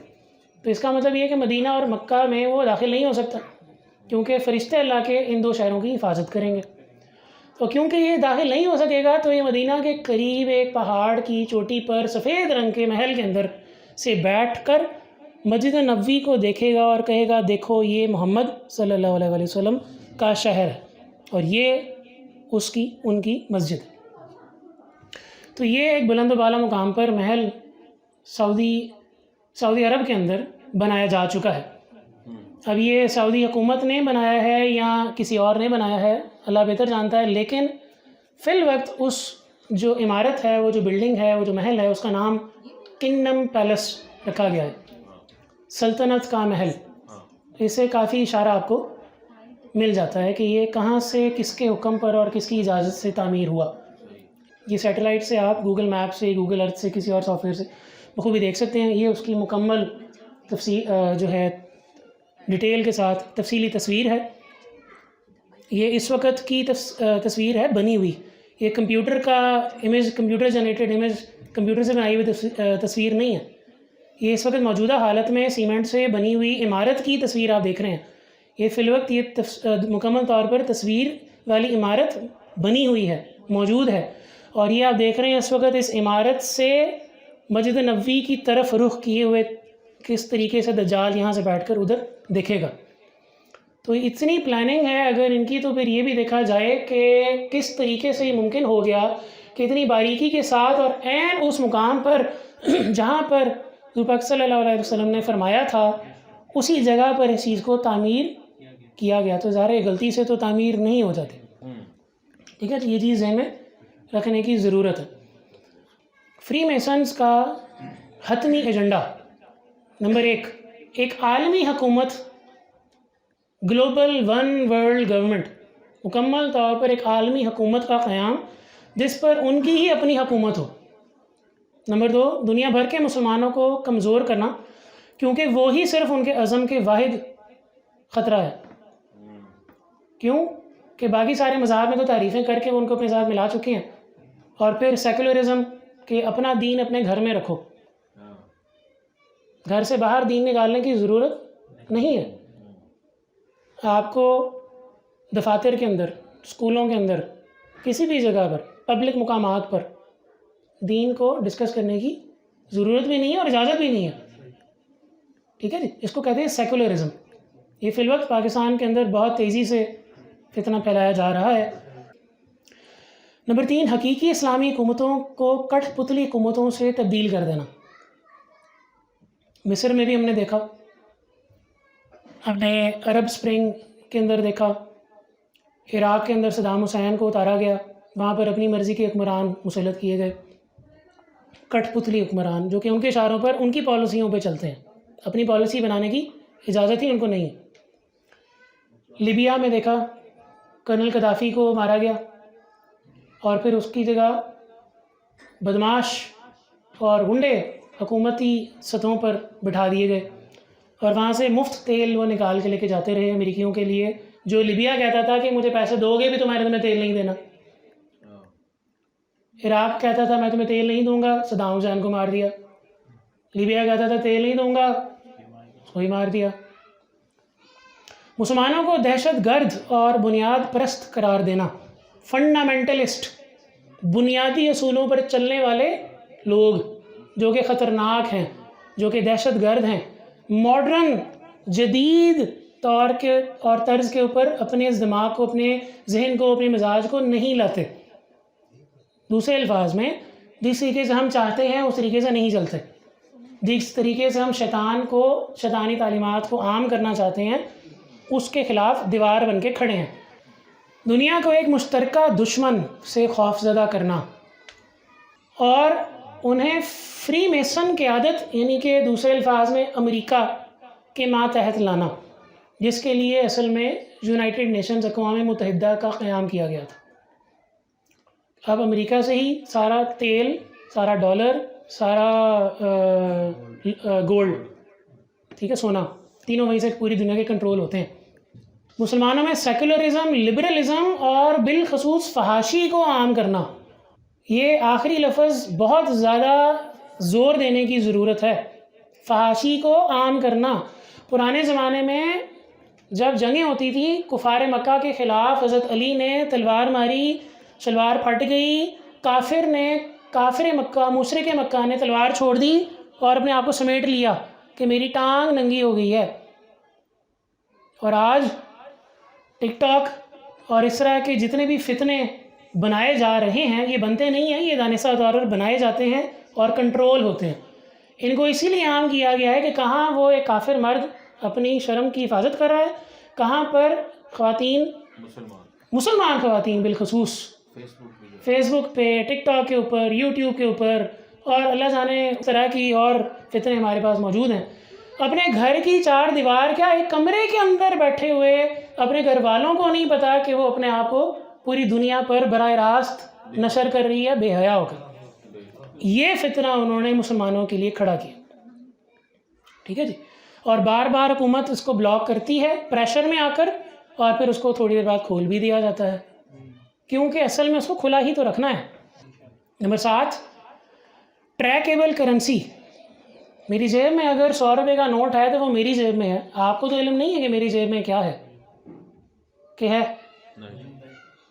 ڈیجیٹل کرنسی، اس کو cryptocurrency, blockchain, bitcoin, یہ سارے الفاظ اسی کے لیے استعمال ہوتے ہیں، یہ متعارف کرا دی گئی ہے، اور آہستہ آہستہ، بلکہ اب میں کہوں گا بہت تیزی سے، پوری دنیا کی تمام ریاستوں، تمام ملکوں کی تمام اقتصادیات، تمام فائنینشیل اکنامک سسٹم کو اس کے اوپر لایا جا رہا ہے۔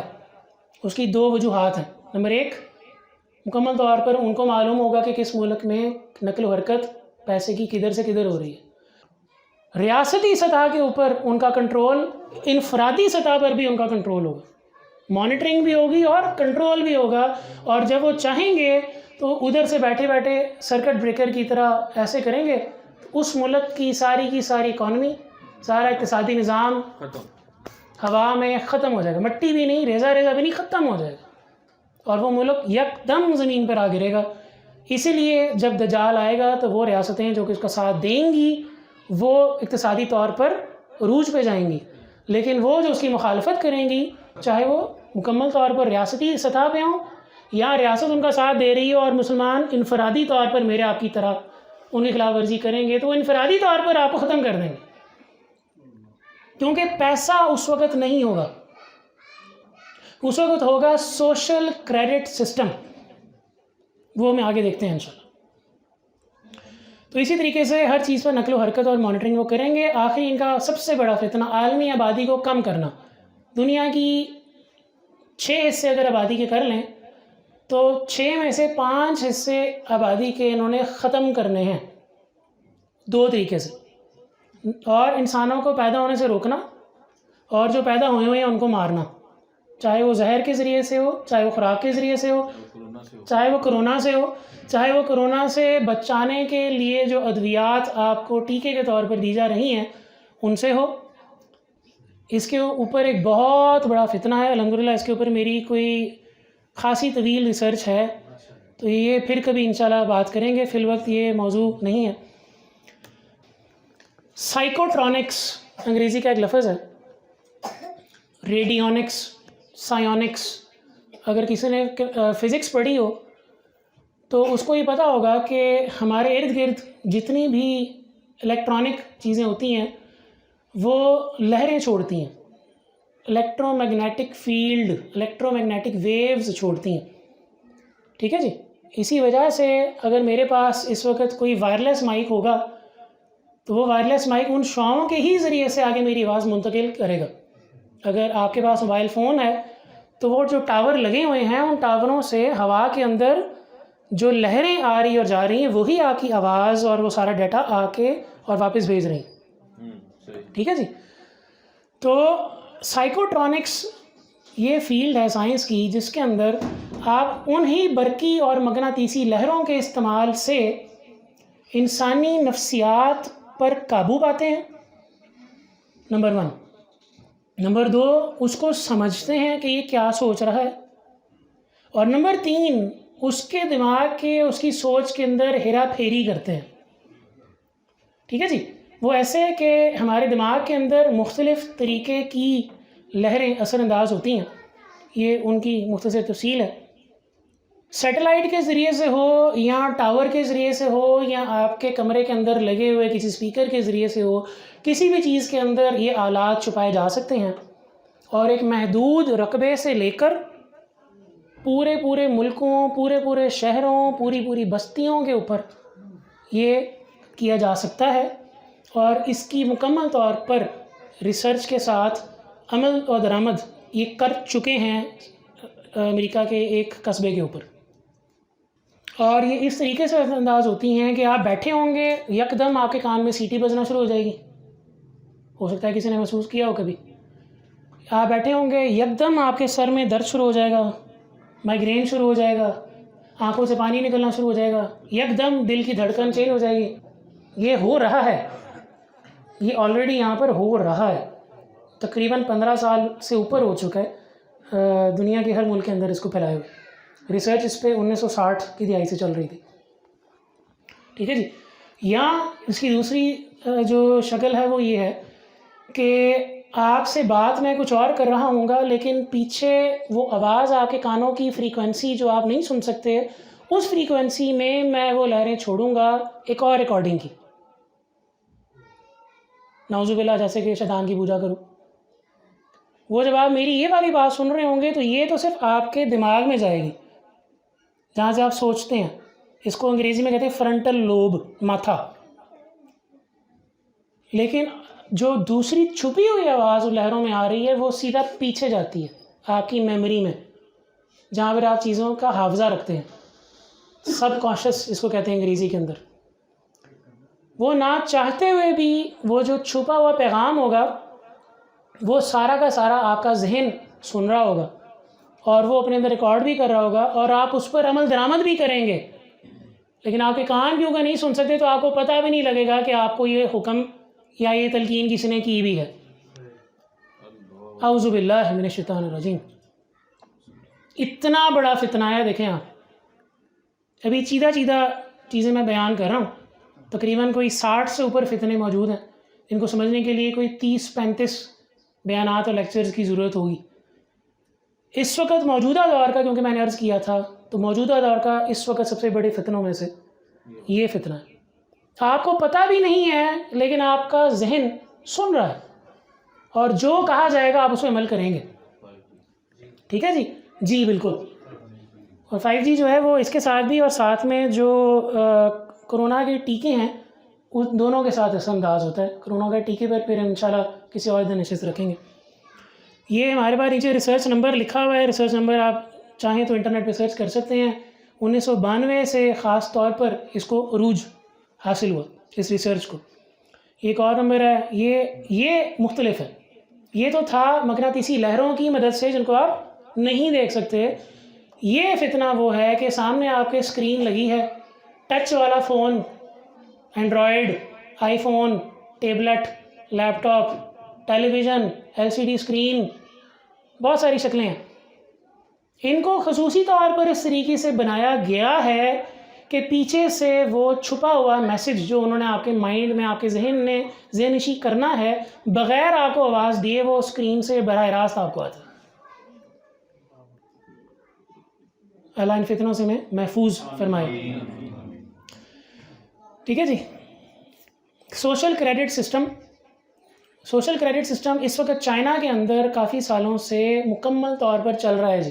پیسوں کی ضرورت نہیں ہے جی. آپ نے روٹی لینی ہے، آپ نے ریسٹورنٹ میں جانا ہے، آپ نے گاڑی خریدنی ہے، آپ نے گھر لینا ہے، آپ نے بچے کی شادی کرنی ہے، آپ نے یونیورسٹی میں ایڈمیشن لینا ہے، کارڈ بھی نہیں ہے جی. سوشل کریڈٹ سسٹم نئی چیز متعارف کرائی ہے. سوشل کریڈٹ سسٹم میں وہ کیا کرتے ہیں، ہر ایک فرد کی ریٹنگ کرتے ہیں. جس طرح ہم کہتے ہیں نا جی کہ یہ پین جی 5 میں سے 4 سٹار دے دو، اچھا پین ہے. یہ پین جی خراب ہو جاتا ہے، اس کو 1 سٹار دے دو. ریٹنگ، ہر ایک انسان کو ریٹنگ دینا کہ یہ کتنا اچھا ہے اور کتنا برا ہے، اس کا کتنا سکور، کتنا نمبر دینا ہے. جیسے آپ امتحانات میں نمبر لیتے ہیں اپنے استاد سے، اس کو کتنے نمبر دینے ہیں، اس کو کتنے نمبر دینے ہیں. جتنے نمبر حضرت آپ کے زیادہ ہوں گے اتنی ہی اقتصادی طاقت آپ کی خود ہی بڑھ جائے گی، کیونکہ وہ نمبر اصل میں آپ کی کرنسی ہے. جو حکومت کے خلاف بولے گا اس کا نمبر کم کر دو، یعنی کہ اس کی روٹی تنگ کر دو، مفلوج کر دو، اس کو مجبور کر دو اس کو کہ وہ انٹرنیٹ کے اوپر آئے اور کہے واہ واہ کیا اچھا کام کیا جی آپ نے، کیا اچھا کام کیا. رشوت کی ضرورت نہیں ہے اپنی شاباش کرانے کے لیے، مجبور کر دیا، مفلوج کر دیا. یہ ہے آج کی ٹیکنالوجی کا استعمال کرتے ہوئے جدید غلامی. آپ کی مرضی اور رضامندی کے بغیر آپ کو کس طریقے سے دوسرے ملک میں بیٹھے ہوئے وہ غلام بنا رہے ہیں. چائنا کے اندر اس کا مکمل لانچ ہو چکا ہے اور مکمل طور پر استعمال ہو رہا ہے. ٹھیک ہے جی. جیسے کہ سٹیزنز یعنی شہریوں کو پازیٹیو پوائنٹ، اچھے پوائنٹ ملیں گے کہ اگر وہ خون عطیہ کرتے ہیں، وہ صدقہ دیتے ہیں. چائنا میں بھی شروع چائنا سے ہوا ہے، اب یورپ میں آ کے امپلیمنٹ ہو رہا ہے. ٹھیک ہے جی. Praising the government on social media, social media پہ آ کر گورنمنٹ کی شاباشی کرو جی، واہ واہ کیا خوبصورت اللہ تعالیٰ نے نعوذ باللہ ہمیں دجال دیا. ہیلپنگ دا پور، غریبوں کی مدد کرنا، یہ تو وہ چیزیں ہیں جو کہ وہ ہمیں دکھا رہے ہیں کہ جی اس لیے ہم یہ نظام لا رہے ہیں. اصل میں جو اس کے پیچھے ایجنڈا ہے وہ تو میں نے آپ سے عرض کر ہی دیا. گریں گے کیسے جی؟ کہ کوئی بھی ایسا کام جو کہ وہ نہیں چاہتے کہ آپ کریں اور آپ کر رہے ہیں. بھوکے کو کھانا کھلانا. امریکہ کے اندر حضرت ہوم لیس پیپل کو کھانا کھلانے پر جیل ہوتی ہے. جو بے گھر ہیں ان کو اگر آپ روٹی دے دیں تو کافی ریاستوں کے اندر اور کافی شہروں کے اندر یہ قانون موجود ہے کہ آپ کو جیل بھیج دیں گے. کیوں؟ مفلوج کر رہے ہیں آپ کو ذہنی طور پر کہ یہ ذہن نشی کر لیں جب دجال اصل میں ایک فرد کی جسمانی حیثیت کے ساتھ آئے گا تو تب تک آپ کا ذہن اتنا پروگرام ہو چکا ہو کہ جو مرضی ہو جائے بھائی میں نے اپنے ساتھ والے کی مدد نہیں کرنی. سمجھ رہے ہیں؟ تو یہ سوشل کریڈٹ سسٹم ہے جو کہ اگلے آنے والے وقتوں کا اور اس وقت موجودہ دور کا سب سے بڑا فتنوں میں سے ایک فتنہ ہے. ایک تصویر پہ ملاحظہ فرمائیے.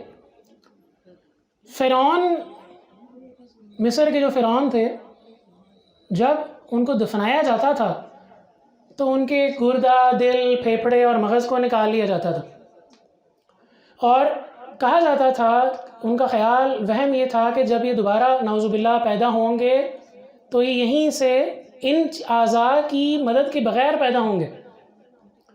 ٹھیک ہے جی. اور ان کی مال و دولت کو ان کے ساتھ انہی کے مقبرے کے اندر ہی محصور کر کے تو باہر سے اس طرح کی ایک سیل لگا دی جاتی تھی. اب آج کل ہم دیکھتے ہیں نا یہ ریونیو والے، انکم ٹیکس والے آ کے سیل کر دیتے ہیں دکان کو، تالا اپنا لگائے تھے، آپ کھولیں گے تو آپ سیدھا جیل میں جائیں گے. ٹھیک ہے نا. لیکن آپ کھول لیں اور کسی کو نہ پتہ لگے پھر تو کچھ نہیں ہو سکتا. انہوں نے اس کا بھی توڑ کیا ہوا تھا. یہ کہتے تھے کہ جب ہمارا بادشاہ نعوذ باللہ دوبارہ اسی دنیا کے اندر اٹھے گا، قیامت کوئی نہیں آنی، اسی دنیا میں دوبارہ اٹھے گا، تو اس کے پاس یہ سارے ہیرے جواہرات ہونا ضروری ہیں، انہی کی تو طاقت سے وہ دوبارہ حکومت کرے گا. ٹھیک ہے جی. تو وہ کیا کرتے تھے، وہ ان سیلوں، مقبروں کو بند کر کے ان سیلوں پر جادو کرتے تھے کہ جو اس سیل کو توڑے گا اس کے اوپر جنات حاوی ہو جائیں گے، شیاطین حاوی ہو جائیں گے. کیونکہ اس کے ساتھ، ان تعویذوں کے ساتھ جن شیاطین کو محصور کیا جاتا تھا، ان کی ڈیوٹی لگائی جاتی تھی، ان سے یہ کام لیا جاتا تھا کہ نسل در نسل ان کی اولادیں شیاطین کی اسی مشن پر فائز رہیں گی کہ ہم نے اسی تعویذ کے زور پر اسی کے اندر اسی مقبرے کی حفاظت کرنی. اسی لیے پھر آگے جا کے ہم دیکھتے ہیں تو جب مختلف مقبروں کی سیلوں کو توڑا جاتا ہے تو جو لوگ سیل توڑتے ہیں اور جو لوگ ان ممی حنوط شدہ لاشوں کو وہاں سے ہٹاتے ہیں، ان کی آگے موت کا، اموات کا، بیماریوں کا سلسلہ شروع رہتا ہے. ٹھیک ہے جی. تو یہ یہاں پر میں نے کیوں اس کا تذکرہ کیا کہ یہ نشانات جو آپ دیکھ رہے ہیں سیلوں کے اوپر لگے ہوئے، یہ تو نہ آپ ان سے واقف ہیں نہ میں ان سے واقف ہوں. بظاہر تو اس کے اوپر بھیڑیے کی شکل ہے، کسی جانور کی شکل ہے، کسی بیٹھے ہوئے انسان کی شکل ہے، لیکن یہ اس زمانے کی زبان کے حروف ہیں. آپ یا میں اگر اس زبان کو نہیں جانتے تو اس کا مطلب یہ تو نہیں کہ جو شیاطین اس کے ساتھ بائنڈ کیے گئے ہیں وہ اس کو نہیں جانتے. ٹھیک ہے جی. اسی طریقے سے بہت سی ایسی علامات ہمارے موجودہ وقت کے اندر ہمارے نوجوان اس فتنے کے اندر اکثر آ جاتے ہیں، وہ کرتے ہیں، استعمال کرتے ہیں، جس سے آپ کے روزمرہ زندگی کے اندر خرابیاں پیدا ہوتی ہیں، شیاطین آپ کے اوپر حاوی ہوتے ہیں، اور پھر معلوم ہوتا ہے کہ اس کو تو آسیب کا اثر ہے. جادو تو کسی نے نہیں کیا تو آسیب سے خود سے کیسے آسیب کا اثر ہو گیا؟ کیونکہ آپ نے خود دعوت دی ہے ان کو کہ بھائی آؤ. پڑھتا تو میں ہوں 5 وقت کی نماز، لیکن میں عام طور پر نعوذ باللہ شیطان کی پوجا بھی کرتا ہوں. آپ کو پتہ ہی نہیں ہے اس چیز کا. اس لیے اسلام وہ واحد مذہب ہے موجودہ دور میں، اسلام وہ واحد مذہب ہے جس میں کسی بھی طرح کی کوئی علامت، کوئی سمبل، کوئی سائن کی ضرورت نہیں ہے. اس لیے مسلمانوں کو ان سمبل سے، ان حروف سے، ان چھپے ہوئے، ان گھٹیا عقیدوں سے محفوظ اور بچ کر رہنا چاہیے. کچھ علامات آپ کے سامنے میں نے رکھی ہیں، شاید ان میں سے کچھ آپ نے دیکھی ہوں یا آپ کے جاننے والے دیکھتے ہوں. یہ باقاعدہ پرانی زمانوں کے اندر بنے ہوئے مکمل تعویذ ہیں. اسی لیے ابتدا کے اندر سورہ فلق سورہ ناس میں نے آپ سے عرض کی تھی کہ پڑھیں. ٹھیک ہے جی. اعوذ باللہ من الشیطان الرجیم، لا حول ولا قوۃ الا باللہ العلی العظیم. یہ مکمل بنے ہوئے تعویذ ہیں جن کے ذریعے سے شیاطین سے مختلف کام لیے جاتے ہیں اور لیے جاتے رہے ہیں. جی اصل میں مقصد اس کا یہ ہے کہ آپ انہیں پہچانیں اور ان کے ساتھ ساتھ یہ بھی ذہن میں رکھیں کہ کہیں پر بھی انٹرنیٹ پر یا کسی کتاب میں کسی بھی قسم کا بنا ہوا کوئی سائن ہو، کوئی سمبل ہو، کوئی ایسا حرف ہو جس کو آپ نہیں پہچانتے، فوراً اللہ کی پناہ مانگیں اور وہاں سے کنارہ کشی اختیار کریں، بجائے اس کو کہ آپ اس کو اپنائیں. آج کل ایک نیا فتنہ آیا ہوا ہے ویڈیو گیموں کا کہ ویڈیو گیمز کے اندر جو شیطان کے پجاری ہیں وہ خود انٹرویو دے چکے ہیں کئی دفعہ کہ ہم اپنے مذہب کی تشہیر کرتے ہیں ویڈیو گیموں کے ذریعے سے. کیسے؟ ان کے اندر ایک جادو کا استعمال دکھا کر کہ جی آپ کے پاس جادو کی طاقت آئی ہے، پھینک دیں جادو. تو بظاہر تو آپ نے ایک بٹن دبایا اور جی وہ ایک لائٹ گئی ہے اور اگلا بندہ مر گیا ہے. انما الاعمال بالنیات. آپ کی نیت ہو نہ ہو، جادوگر کی تو نیت اس کے اندر موجود ہے. جو ویڈیو گیمیں بنانے والے ہیں وہ جادوگر ہیں، وہ اس جدید طریقے سے آپ کو بھی اس جادو کا شکار کر رہے ہیں اور آپ کے ذریعے سے دوسرے لوگوں کا بھی بیڑا غرق کر رہے ہیں. یہ اکثر ہمارے اسکولوں کے اندر ٹیچر بچے کو سٹار دے دیتے ہیں، جی بہت اچھا کام کیا جی، یہ لو سٹار لے لو. ابھی آپ نے سوچا سٹار آیا کہاں سے؟ مسلمانوں کی تو تخلیق نہیں ہے اس طرح کے کوئی بھی حروف، اس طرح کے کوئی بھی سمبل، کوئی سائن، کوئی علامات اس طرح کی. تو کہاں سے آئیں؟ میڈیا کا استعمال کرتے ہوئے اور کتب کا وہ کتب جو کہ باہر سے پبلش ہو کے پرنٹ ہو کے آتی ہیں، یا حضرت وہ کتب جو کہ موجودہ علاقے کے اندر ہی باہر کے جو ہے انفلوئنس کے ساتھ، ان کے حکم کے ساتھ پرنٹ ہوتی، ان کے اندر سے اس طریقے کی چیزیں پھیلائی جاتی ہیں رفتہ رفتہ کہ آپ کو پتہ بھی نہ لگے اور آپ اس کے عادی ہو جائیں. ابھی جی بالکل میں عرض کرتا ہوں، ابھی کتنی آپ نے دیکھا ہوگا مشہوری ہوئی کہ جی حکومت نے، مختلف صوبوں کی حکومتوں نے اپنے جو سلیبس ہے ان کا تعلیم کا نصاب جو ہے اس کے اندر تبدیلیاں کی ہیں. جدید تعلیمی نصاب لایا جا رہا ہے. جدید کی تو سمجھ آتی ہے اگر آپ نے تکنیکی لحاظ سے کوئی جدت پیدا کرنی ہو، تو دین کے اندر جدت کی تو ضرورت نہیں ہے. دین تو روزے سے آدم علیہ السلام سے وحدانیت کا چل رہا ہے نا، اور نبی پاک صلی اللہ علیہ وسلم کی احادیث مبارکہ، سیرت اور قرآن کی مکمل ترجمہ اور تفسیر، کیا یہ 4 چیزیں ہمارے لیے کافی نہیں ہیں فتنے کو سمجھنے کی اور آگے پھیلانے کی ضرورت ہے. جو دوسرا ستارہ آپ درمیان میں اوپر دیکھ رہے ہیں، یہ ابلیس کی پوجا اور ابلیس کو بلانے کے لیے استعمال ہوتا ہے، باقاعدہ طور پر بلانے کے لیے استعمال ہوتا ہے. اور اس کے ساتھ پھر کچھ مختلف حروف ملائے جاتے ہیں جس سے پھر اس تعویذ کا مطلب اور مفہوم تبدیل ہوتا جاتا ہے یا وہ زور پکڑتا چلا جاتا ہے. مختلف چیزیں ہیں، مختلف سائن ہیں، مختلف سمبل ہیں. یہ والا جو سمبل ہے خاص طور پر آپ نے افسوس کے ساتھ مساجد کے اندر دیکھا ہوگا. جی جی جی جی جی جی جی ووڈن CNC ورک کے اندر یہ باقاعدہ بڑا مشہور پیٹرن ہے. تو یہ کہاں سے آیا؟ ضرورت تھی؟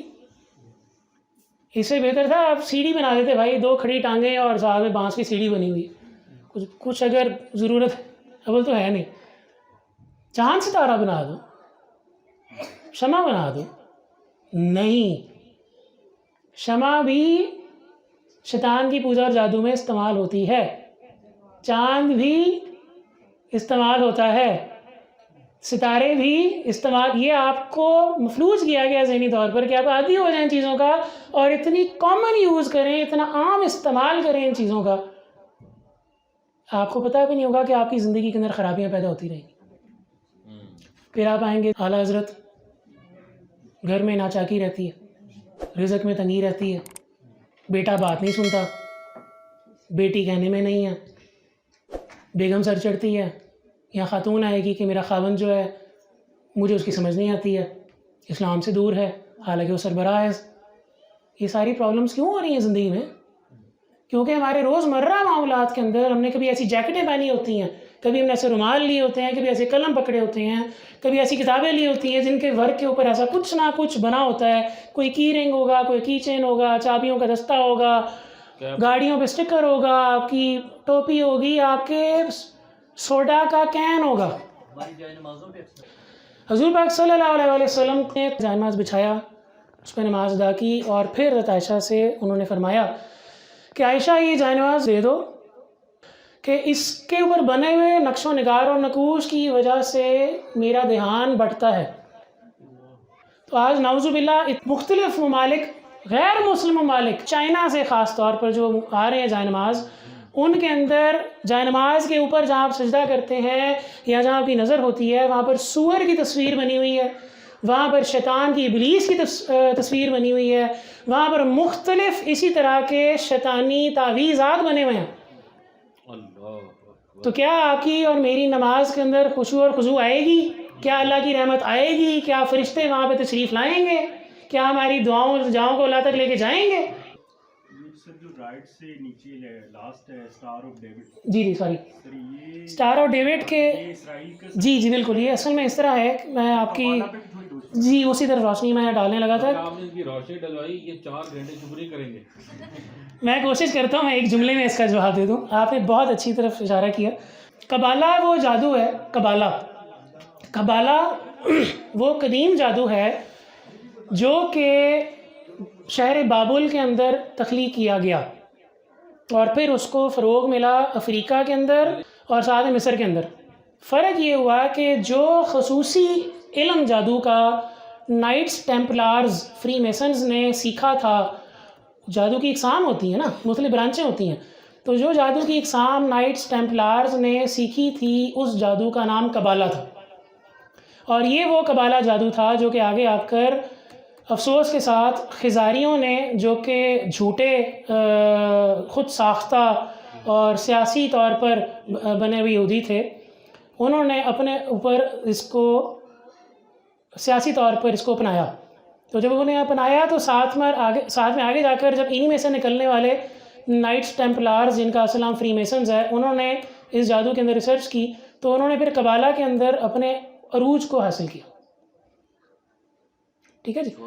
تو یہ جو آخری آپ دیکھ رہے ہیں، یہی سمبل، یہی جو علامت ہے، یہ اسرائیل کے جھنڈے پر بھی ہے. گویا کہتے وہ یہ ہیں کہ نہیں جی اسٹار آف ڈیوڈ ہے. حضرت داؤد علیہ السلام کے ساتھ اس کو جھوٹے عقائد کے ساتھ منسوب کرتے ہیں کہ یہ تو یہ ان کے جھنڈے کی نشانی ہے. یہ ایسا نہیں ہے. یہ اصل میں اس میں 2 تکونے ہیں، ایک سیدھی تکون ہے اور ایک الٹی تکون ہے، اور اس کے مطلب بہت گہرے ہیں. ابھی ہم جب جادو پہ انشاءاللہ کبھی تذکرہ کریں گے، بات کریں گے، اس وقت اس کو پڑھیں گے. یہ اور علامات ہیں جو کہ ہمارے آج کل کے جوان بہت فخر کے ساتھ اور کول لگنے کے لیے استعمال کرتے ہیں کہ جی ہم دوسروں کے ساتھ ان کے جیسے نظر آئیں، ورنہ ہم اگر علیحدہ ہوئے تو کیا ہوگا؟ وہ جو علامات پہلے میں نے آپ سے عرض کی تھیں کہ یہ ہم سے علیحدہ ہیں مسلمان، ان کو ہمیشہ نشانہ بنایا جائے. وہ ہاتھوں میں. یہ نشان دیکھتے ہوئے بھی اور اگر کسی وجہ سے آپ سمجھانے کے لیے بنائیں بھی تو ساتھ میں تعوذ پڑھنا لازمی ہے. اور پھر بھی بچے جو ہیں وہ جن کو پتہ بھی ہے وہ بھی نہیں باز آتے, ایسے ایموشن ہو جاتے ہیں, تصویر لیتے ہیں. خاص طور پر یہ علامات آپ نے دیکھی ہوں گی موسیقی کے اندر استعمال ہوتے ہوئے, کیونکہ موسیقی ہمیں پتہ ہے حدیث میں موجود ہے, شیطان کی اذان ہے. اور ساتھ میں نے بھی آپ سے پیچھے تھوڑا سا پہلے عرض کیا تھا کہ کس طریقے سے وہ موسیقی اور دوسرے پروگراموں کے اندر اپنے خفیہ الفاظوں کو چھپا دیتے ہیں جو کہ آپ کے کان نہیں سن سکتے ہیں, لیکن آپ کا دماغ جو ہے وہ اس کو قبول کرتا ہے. تو اسی طریقے سے یہ اور علامات ہیں جو بچے بندوق بناتے ہیں اپنے ہاتھ سے, یہاں جی واہ مزہ آ گیا 3 انگلیوں کے ساتھ, یہ 666 اصل میں دجال کا نشان ہے. یہ بھی اور علامات ہیں, یہ اکثر گھروں کے اندر پایا جاتا ہے. یہ بھی جی یہ والا یہ دوسرا کہ تیسرا؟ تیسرا, ہاں تیسرا وہ کہتے ہیں اعوذ باللہ. Very good. یہ ویری گڈ نہیں ہے, اصل میں یہ 3 6 کے ہندسے ہیں, ٹھیک ہے. اور یہ 6 کے ہندسے 3 ایک تعویذ ہوتا ہے, یہ سب سے اوپر آپ دیکھ رہے ہیں, یہ تعویذ ہوتا ہے ابلیس کی طاقت کو استعمال کرتے ہوئے دجال کی تنظیم میں آ کر اپنے آپ کو پیش کرنے کے لیے. اور اگر اجازت ہو تو مانسٹر انرجی ڈرنک 3 ایسے لکیریں ہوتی ہیں, وہ ایم نہیں ہے اصل میں, وہ ایم نہیں ہے, وہ 3 ایسے لکیریں ہیں اوپر سے ہلکی سی ٹیڑھی ساتھ کی طرح. ہیبریو لینگویج جو یہودیوں کی زبان ہے, یہودی زبان کے اندر جو 6 کا ہندسہ ہے اس کو ایسے لکھتے ہیں. وہ یہ 3 6 ہیں اصل میں, جس کی ٹوپیاں بھی لوگ پہنتے ہیں حضرت, جس کے بیگ بھی لوگ استعمال کرتے ہیں, بائک پہ سٹکر بڑے شوق سے لوگ لگاتے ہیں, گاڑیوں پہ لگاتے ہیں, اپنے گھروں میں دیواروں پہ لگاتے ہیں. تو ماشاءاللہ شیطان کی تو پھر موجیں ہیں, فرشتے تو نہیں آئیں گے آپ کے قریب کہیں پہ بھی. میں کافی ایسی چیزیں ہیں جو کہ میں فی الوقت ریکارڈنگ کے باعث نہیں عرض کر سکتا آپ کے ساتھ. یہ ایک بہت مشہور علامت ہے جو کہ گھروں میں آج کل خواتین, وہ ترکی سے ہی اصل میں یہ جادو یہ والا شروع ہے. تو انما الاعمال بالنیات لوگوں کے علم میں نہیں ہوتا ہے, کیونکہ وہ میڈیا اس طریقے سے آپ کو سکھاتا ہے, وہ جادو کو بھی عام کرتا ہے, ٹھیک ہے جی. تو اس کو کہتے ہیں جی ایول آئی, نظر بد سے حفاظت کا ٹیکا. تو بھائی فرحان صاحب یہ تو اس نے مجھے کہا یہ مسلمانوں کا یہ والا, مسلمانوں کے تاریخ میں یا عقیدے میں کہیں پر کسی بھی علامت کا کوئی دار و مدار نہیں ہے. اللہ 786 جو ہے 786 نہیں, وہ اور چیز ہو گئی ہے, وہ نیومرولوجی آ گئی ہے اس کو. وہ ہندو مذہب کو انشاءاللہ پھر کبھی ہم پڑھیں گے تو ہندو مذہب کی نیومرولوجی, وہ اپنے خدا کو پوچھتے ہیں اس کی.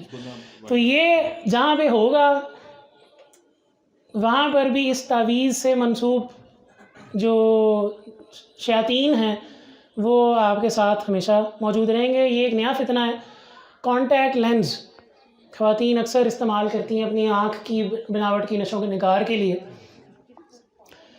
مسئلہ یہاں پہ یہ آتا ہے کہ اگر تو وہ اس طریقے کی نشو و نما ہو جو کہ انسان کو جس طرح اللہ نے بنایا ہے اس رنگ کی ہو تو پھر تو کچھ حد تک ٹھیک ہے, جیسے کہ براؤن رنگ ہے, بلو رنگ ہے, ہلکا سا ریڈ رنگ ہے, ٹھیک ہے, اور ہلکا سا گرین رنگ ہے, ہلکا سا گرے رنگ ہے, کچھ خواتین پہنتی ہیں لینس.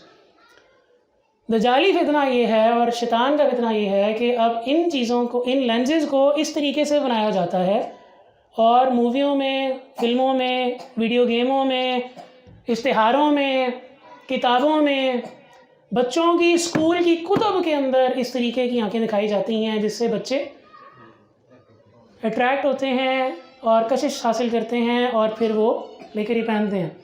مسئلہ یہ ہے کہ جو آنکھیں ہیں اس طرح کی آنکھیں ہوتی ہیں شیاطین کی, اعوذ باللہ من الشیطان الرجیم. اسی طرح کی آنکھیں اصل میں ہوتی ہیں شیاطین کی جب وہ انسانی روپ میں آتے ہیں, ٹھیک ہے جی. تو جب آپ ان کے جسم کی کوئی نہ کوئی خد و خال کو اپنے اوپر اپنائیں گے اور اس کی تشبیہ سے محبت کریں گے, آپ کو آنکھ اچھی لگ رہی ہے تو آپ نے لگایا نا.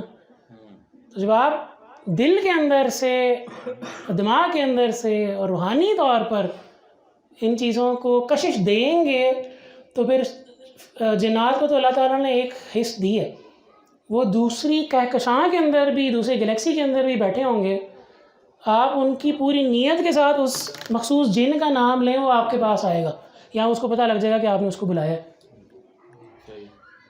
تو یہ جب آپ کریں گے تو پھر آپ تو اپنے پاس کو دعوت دے رہے ہیں۔ یہ ایک اور ہاتھ کا نشان ہے جو کہ اکثر بچے کرتے ہیں، اس کو انگریزی میں ڈیب کہتے ہیں، DAB۔ ابلیس کی پوجا کے منتروں میں سے ایک منتر ہے یہ، جو منتر پڑھے جاتے ہیں اس کی پوجا اور اس سے مدد حاصل کرنے کے لیے، نعوذ باللہ، اس سیکوینس، اس پورے منتروں میں سے ایک علامت یہ ہے۔ ایسی بہت سی چیزیں ہم کرتے ہیں۔ اللہ تعالیٰ ہمارے اس مشن میں ہماری مدد فرمائے، اللہ تعالیٰ ہمیں آگے چلنے کی توفیق عطا فرمائے، علم حاصل کرنے اور اس کو پھیلانے کی توفیق عطا فرمائے، اور اللہ تعالیٰ ہمارے منہ سے، میرے منہ سے نکلی ہوئی کوئی غلط بات اگر ہے تو اس کو ہمارے دلوں سے حاسق کرے، ختم فرمائے۔ سبحانک اللہم و بحمدک، اشہد ان لا الہ الا انت، استغفرک و اتوب الیک۔ بہت شکریہ آپ کے تعاون کا، آپ کے وقت کا۔ السلام علیکم ورحمۃ اللہ وبرکاتہ۔ ماشاءاللہ جی، الحمدللہ ہم بھائی فرحان احمد صاحب کے انتہائی مشکور و ممنون ہیں کہ انہوں نے اپنا قیمتی وقت ہمیں دیا اور انتہائی اہم معلومات ہماری سماعتوں تک پہنچائیں۔